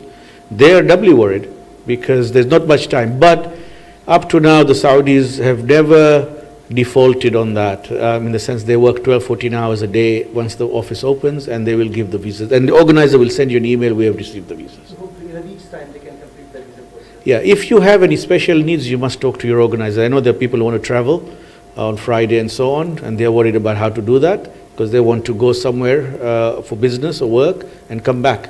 So you need to, on individual cases, be in touch with your organizers to know if you can get your passport back. Yeah? Okay. Any fiqh issues? Yeah? Gee. No? Yeah. For men, the slippers in the ihram. Ihram, I would recommend that unless you've got an ihram that you're very sentimentally attached to or something like that, somebody said I brought my grandfather's ihram or whatever, buy in Medina, right? They're all over the place. HSC just outside of hotel, I presume just outside the other hotels as well. And also they're seasonal, so there is normally the heavy ihram, and you will need a light one because it's summer. Heavy one will be quite hot. So buy the ihram there, okay? As for slippers, anything that doesn't cover the full upper part of the leg, of the foot, right? So it has gaps in the upper foot. So sandals must have those, must not cover the whole upper foot, and that's fine. I would suggest you get them from here, although you can get them there, but more for the reason of breaking them in a little, so that they're not very tight before you get there. So you've worn them a little, because there'll be a lot of walking in those sandals, and you don't want a situation where it's starting to chafe or it's not fitting properly and so on. Anything that has open part in the top is fine. Anything a bit, and get something a little bit strong, because those flimsy slippers, they can break, and they normally break in the jamarat, because of the rush. When you get into that rush, you'll feel the slippers sort of like giving away, and I went in one of those slippers once. I went into the jamarat. These were the days when there was only pillar, not wall, and that was a mission. And I went in and I felt one of my slipper go. And I said, Ya Allah, Alhamdulillah, I reached for it, I got it. And then another one went. And I said, Ya Allah, Alhamdulillah, I reached for it, I got it. When I came out, I was wearing two different slippers, neither was mine actually. So the point is that these things can happen. So you want a little bit, something a bit more sturdy that doesn't break. Yes? Pardon? Women, yes, shoes can wear, yeah. Yeah, when we're doing Tawaf for women, so we can wear socks. Yes, yes, you have to. The women must wear all-time socks. This is no shoes. Nay, there are shoes you can get which are made of leather and stuff like that. And of course, the soldiers come in wear shoes, come in wearing boots. One of the things that is a bit odd you will see is if there is a dignitary. Usually in Hajj, in any given year, there's about 70 or 80 assorted prime minister, kings, senior ministers, EC ministers from the Muslim countries. They have special privileges. Amongst them is that they can ask for a special escort to Tawaf. And sometimes you will see one of them walking and a ring of soldiers around him, taking him around doing Tawaf, while the whole world is being moved away.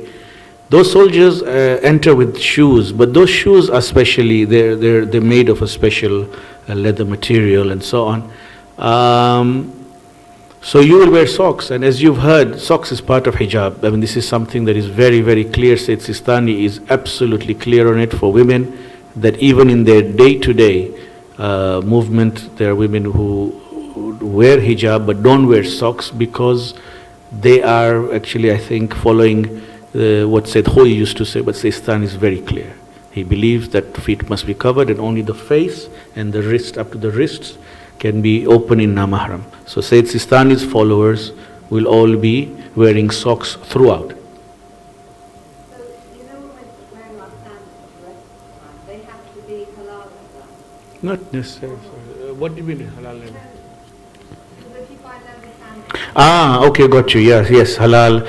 Well, the ruling for that is that if you buy something that is mashkuk, that you don't know, then you have to have an element of some possibility that is not haram. Then that's fine. But if that's Sayyid Sistani's fatwa. Sayyid Al-Khoi's fatwa was tighter. Sayyid Al-Khoi said you have to be sure it's halal leather. Sayyid Sistani says that no, if you have an element of possibility that it is the leather, you can wear it as a belt and you can wear it as a shoe. For women, because we don't have to worry about not covering our feet, you can wear trainers, you can wear slip-ons, you can wear whatever you want, whatever's comfortable, and find shoes that are comfortable, because there will be a lot of walking. And again, don't buy new shoes which you haven't broken in. Yeah, so make sure you wear shoes that are comfortable. There is a lot of walking in Mina.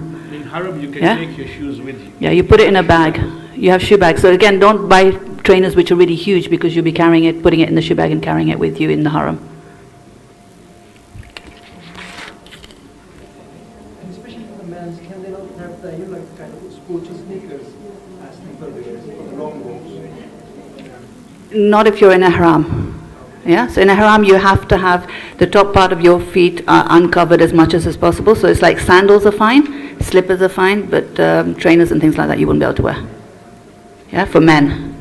In a haram. Other times you can, but in a haram you won't be able to. Any other questions? So how many days in Ihram altogether for the first time? Okay, so for the Umrah, you will leave in the, you'll be in the Ihram after Maghrib in Masjid al-Sajra. You will get to Makkah usually before Fajr, and we try to do the Tawaf and everything before Fajr. If you get there too close to Tawaf, then we will wait till, too close to Fajr, then you will wait till Fajr is over and then do it after Fajr. So it's less than a day for the Umrah Tamattu. For Hajj Tamattu, it's a little bit longer. So you will put on the Ihram on the 8th, you will be in Arafah, and then Muzdalifah, and then Mina on the 10th. On the 10th, you can come out of Ihram if you've hit the shaitan, if your sacrifice has been, your qurban is done, and then you do taqsir and you're out of Ihram, except for the fact that you can't wear perfume, still in intimate relationship, but you're out of Ihram otherwise. So it's really not that long. It's about two and a half days. Yeah, 2.5 days roughly. If it does happen that you're for some reason the qurbani is not done or something, then it may be another half a day more till the next day. But usually about 2.5 days. You have to continuously wear the Ihram. No, then you're wearing your normal clothes. Yeah, then you just wear your abaya as normal. So once you're out of Ihram, then you wear normal clothes. It's on. Even if you're 2.5 Yeah. days, you continuously wear your Ihram. Yeah. So you can shower and then You can shower, but again, if your hair comes out in the shower and things like that, then you're gone. Yes, as long as, again, body hair doesn't come out or anything like that. And again, you're in Mina, and it's very difficult to shower there, although you may have to once you're out of Ihram, and it's a long queue and things like that. For women, it's a long, long queue. But it is possible. Again, you know what, just wait it out. You concentrate on the soul. And then once you're out of Ihram, then have a shower and But again, if you haven't done the tawaf, then be sure that you're still using the simple shampoo and things, because you can't use fragrant stuff, until you've done the tawaf of Hajj and the Salah and the Sa'i. I just want to add a couple of things in terms of practical preparations that keep coming to mind. So, because the stuff that you can do from here, one of them is I hope everybody's walking. I hope everybody's walking, because in a typical Hajj, normally you will do about 120 miles. That's a lot for people who haven't done any walking to hit 120 miles over 3 weeks. What's going to happen is you'll find yourself not having the energy, or not having the kind of, not wanting to do the extra mustahab tawafs because you're just exhausted. And you think, sure. What I suggest is from now till Hajj, download lectures on spirituality on Hajj and things like that, and go for a walk and listen to them. Okay, so that way you're doing both. You're physically preparing, mentally preparing, spiritually preparing. You're doing it all. Yeah. Yes. Okay, so walking is there. Number two, obviously, if you need medical checkups and all that, you need to be in tip-top shape. So you look into that. Number three, you need to have take with you certain things. You can get them out there too, but like things like simple soap, unscented soap and so on. So make sure you have that, but not tons. Like there'll be other people who will have it too. So maybe touch base with 2 or 3 people and find out who's taking what. You don't need a lot of other stuff. You don't. One person was coming with us to Hajj, and I said to him, "Where's your bag?" So he had a shoulder bag, one of those, not talking about a trolley that can be put into a shoulder bag it was. He said, "That's it." I said, "Really?" He said, "That's it." There was a couple of books in there, and there was one change of clothes in there, and he was going for Hajj. So it can be done like that too. You don't need to take a lot of stuff. Most of it ends up not getting used, and most of it just you find that you can get it locally if you need it. Pardon me? A laundry service right outside the hotel. And so you just don't want to be too heavy on stuff that you take with you. So that you can need to be prepared from here.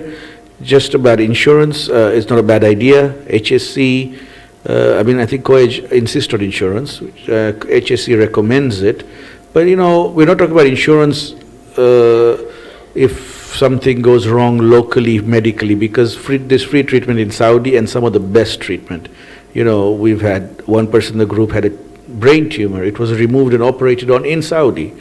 One person had a dislocated shoulder last year. It was operated on in Saudi, and fantastic care. What we're talking about is repatriation. Suppose you're unwell and you need to be brought back or something like this. Insurance helps, especially if it's only going to cost you 50, 60 pounds for a whole year's insurance. You might as well have it. So it's not a bad idea to have insurance. Obviously the vaccinations you have to have on you and carry with you. So you have to have your meningitis certificate when you get it back, keep it handy, and so that you can show it. They ask for it sometimes in Medina, it's easier. From practical considerations, is there anything else people have to think about? Is there anything anybody's concerned about? Practically money. How much money should I take? Well, everything is covered on the trip in terms of including the qurbani is covered. What is not covered is anything you want to spend on personal spending, maybe a bit of shopping of khajur or whatever else you need to get, maybe some other incidental expenses. I don't see any person needing really more than a couple £100 at all. And that, you'll bring most of that back, unless you are planning to buy something there that perhaps is a bit more expensive, but £200. So that kind of figure. Our pound is not so strong as it used to be back in the day, as you probably know. But things are relatively cheap, and food, travel, qurbani, the whole lot is covered. So you don't need to worry about that. You can go with nothing. Also, I think, remember, every hour that you spend shopping is one less hour in the haram. So again, think of that. You know, you want to bring things back, bring dates back, bring Zamzam water. Anything else that you buy there, you know what, you can get it here nowadays. You really can. And I'm sure if you tell someone, I prayed for you at the Kaaba, will mean so much more to them by name rather than, I brought you this gift back. So again, just think of things like that. It's really important for you to to sort of get our mindset on what is important. Yes, it's must have to bring something back for the family members. Dates, Zamzam water is enough. You don't have to go looking for anything more than that as such. Yeah?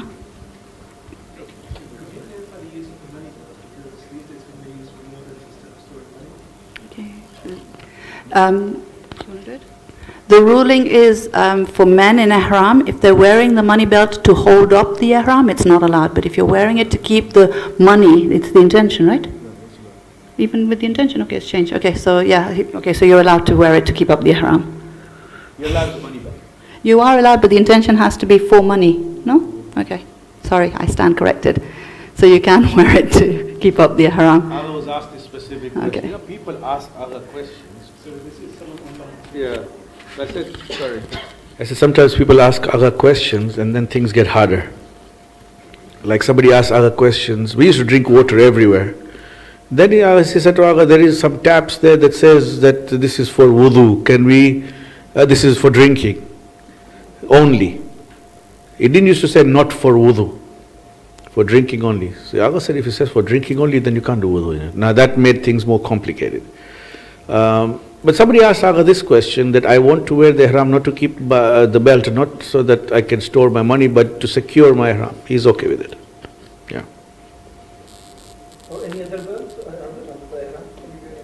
You can wear unstitched, yes. Belt, you mean? Belt, yeah, you can wear any belt you want, but these ones you get there have these flaps where you can actually put money and so on. But yeah, the point is men worry a lot about ihram and all that, especially they say, oh, you know, I'll be honest with you and you'll remember my words. The piece that you're worried about is not the piece that you should be worried about. The one that is the hardest to control is the top piece because it has a mind of its own. The bottom one will stay put, no problem, but the top one just flops over all the time.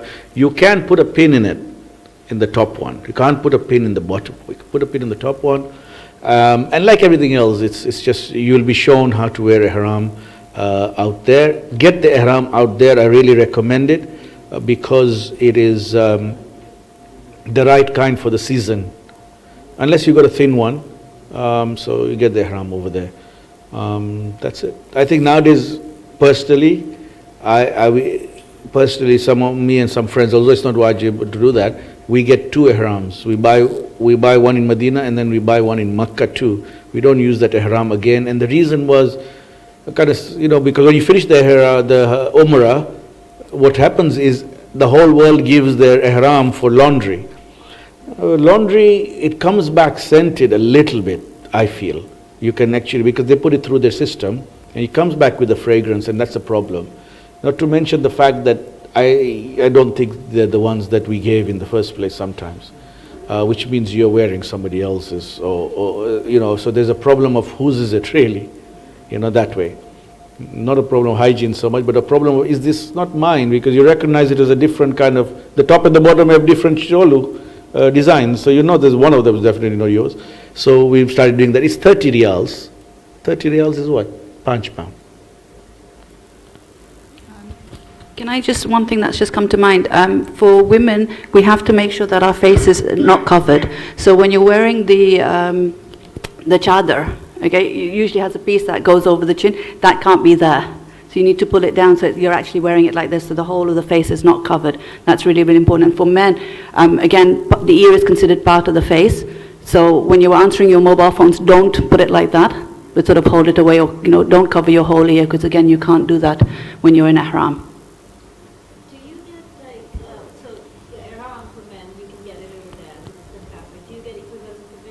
So that's what I was saying, if you get the kanzu for men, just wear that as the ihram. It's the easiest thing to wear. It's, you know, it serves all purposes because the hijab aspect is there, it's baggy, it's got pockets, so you can put stuff in it as well. And, you know, and if it comes up, you've got the trousers underneath, so again, you can get it everywhere.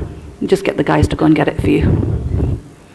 Please Yeah, so maybe you need to get the white sleeves or some sort of sleeves to put inside because it does go up because the sleeves are baggier.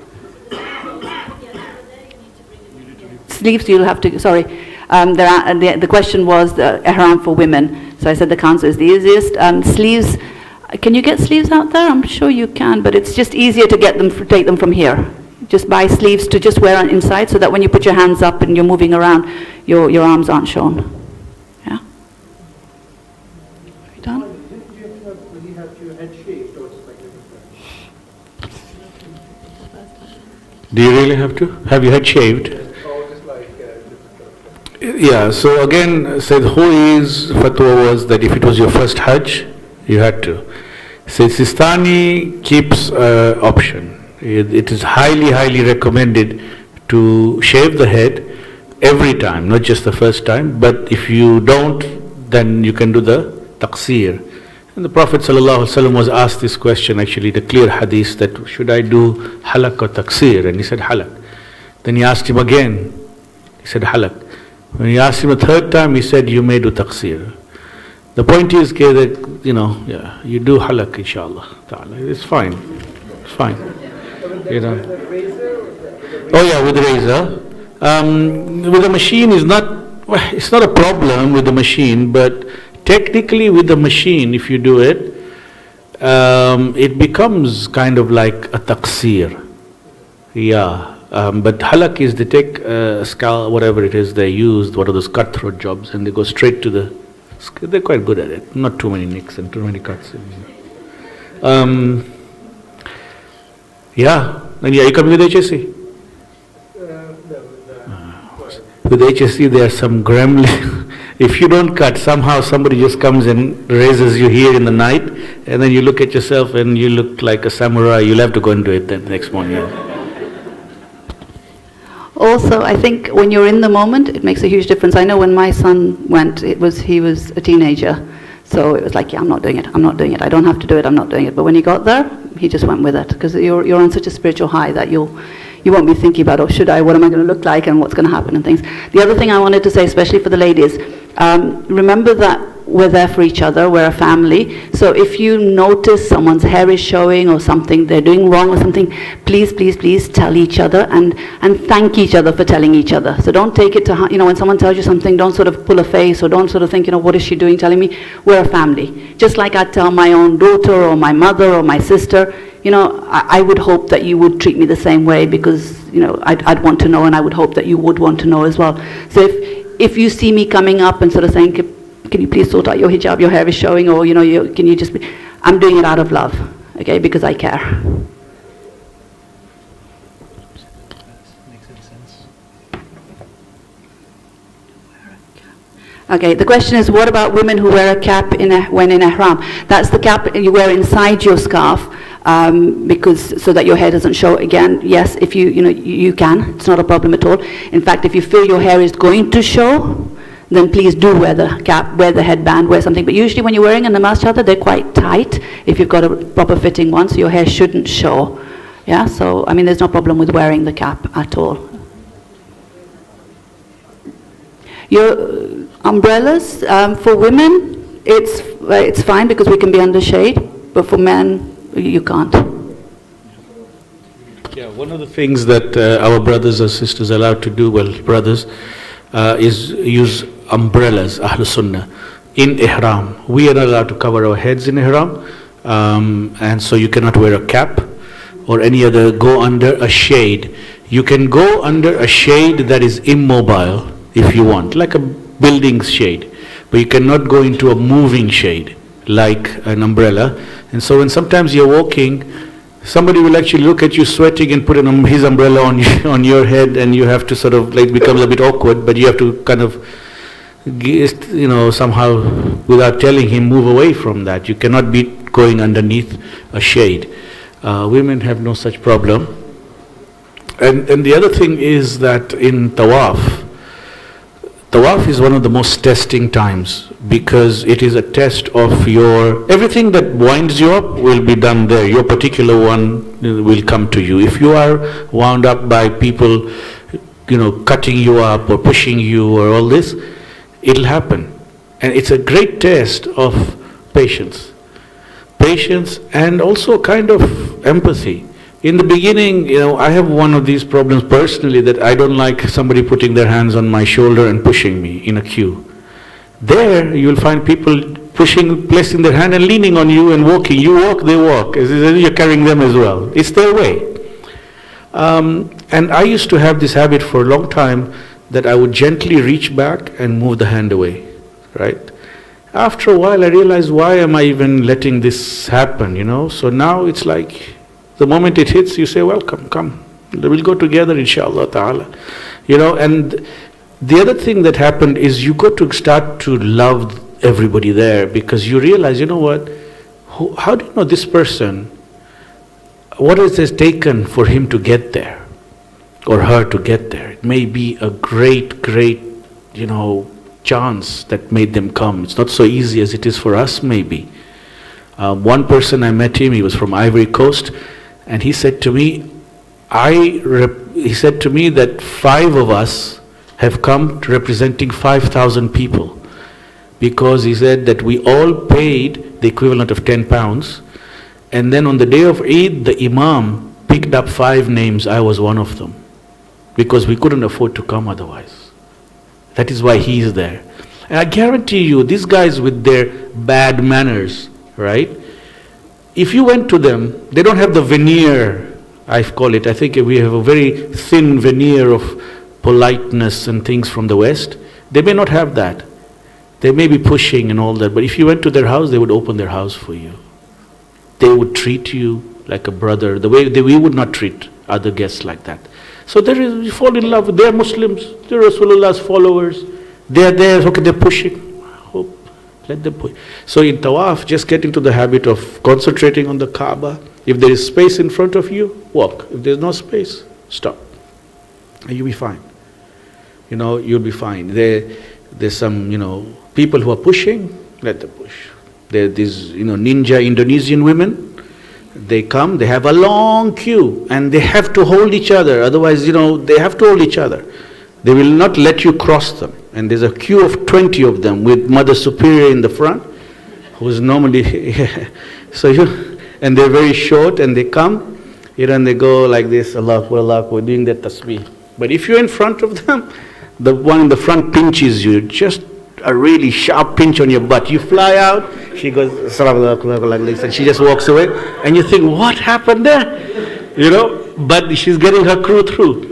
So it all happens, Allahu Akbar, Allahu A'lam. I've learned to avoid them, but they are, single-minded. You'll get other people who you think are doing things unfairly. They've got a group of men in a hexagonal formation, and their women are in the middle, and you say, Bas khali tamara women? What about our women? I once said to one ages back, what about our women? So he said, hi, bring her. So he put Masuma in the middle as well, and there she was. What's going on now? So they took her as well. This is normally done by Shias from not Iran, from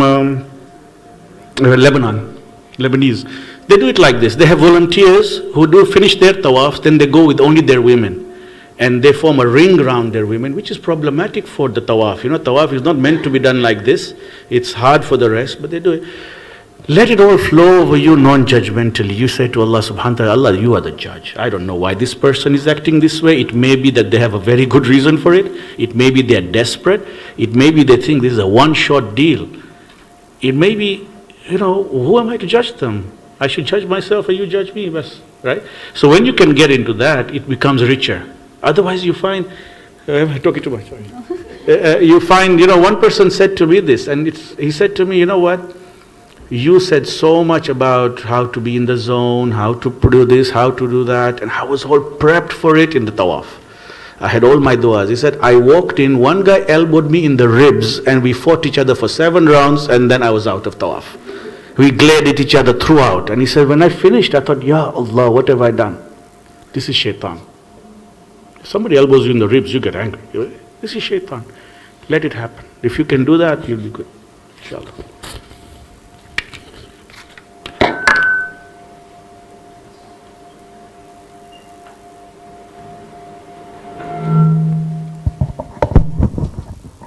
So thank you very much. So before we end the program, I'd just like to say thank you to Sheikh Abbas and Muallima Masuma for facilitating such an insightful program today. Hopefully we've learned a lot and it's been helpful. We pray to Allah subhanahu wa ta'ala that He increases your knowledge, blesses you and your family with good health and success, and continues to guide you as you continue to serve for His purpose, for His pleasure. Thank you also to Maysam Merali for reciting such beautiful Quran. Our sincerest thanks go to KSIMC of Stanmore for hosting us, and for all the volunteers who helped with today's program. Finally, a thank you to all of you who participated, either in person or online today. Without you, this would not have been possible. This is the first time that CoEJ has hosted such a program, so we would really appreciate you completing your evaluation forms so that we can continue to develop these programs for the future. Thank you all very much. Assalamu alaikum wa rahmatullahi wa barakatuh. Please rise for ziyarat. Thank you.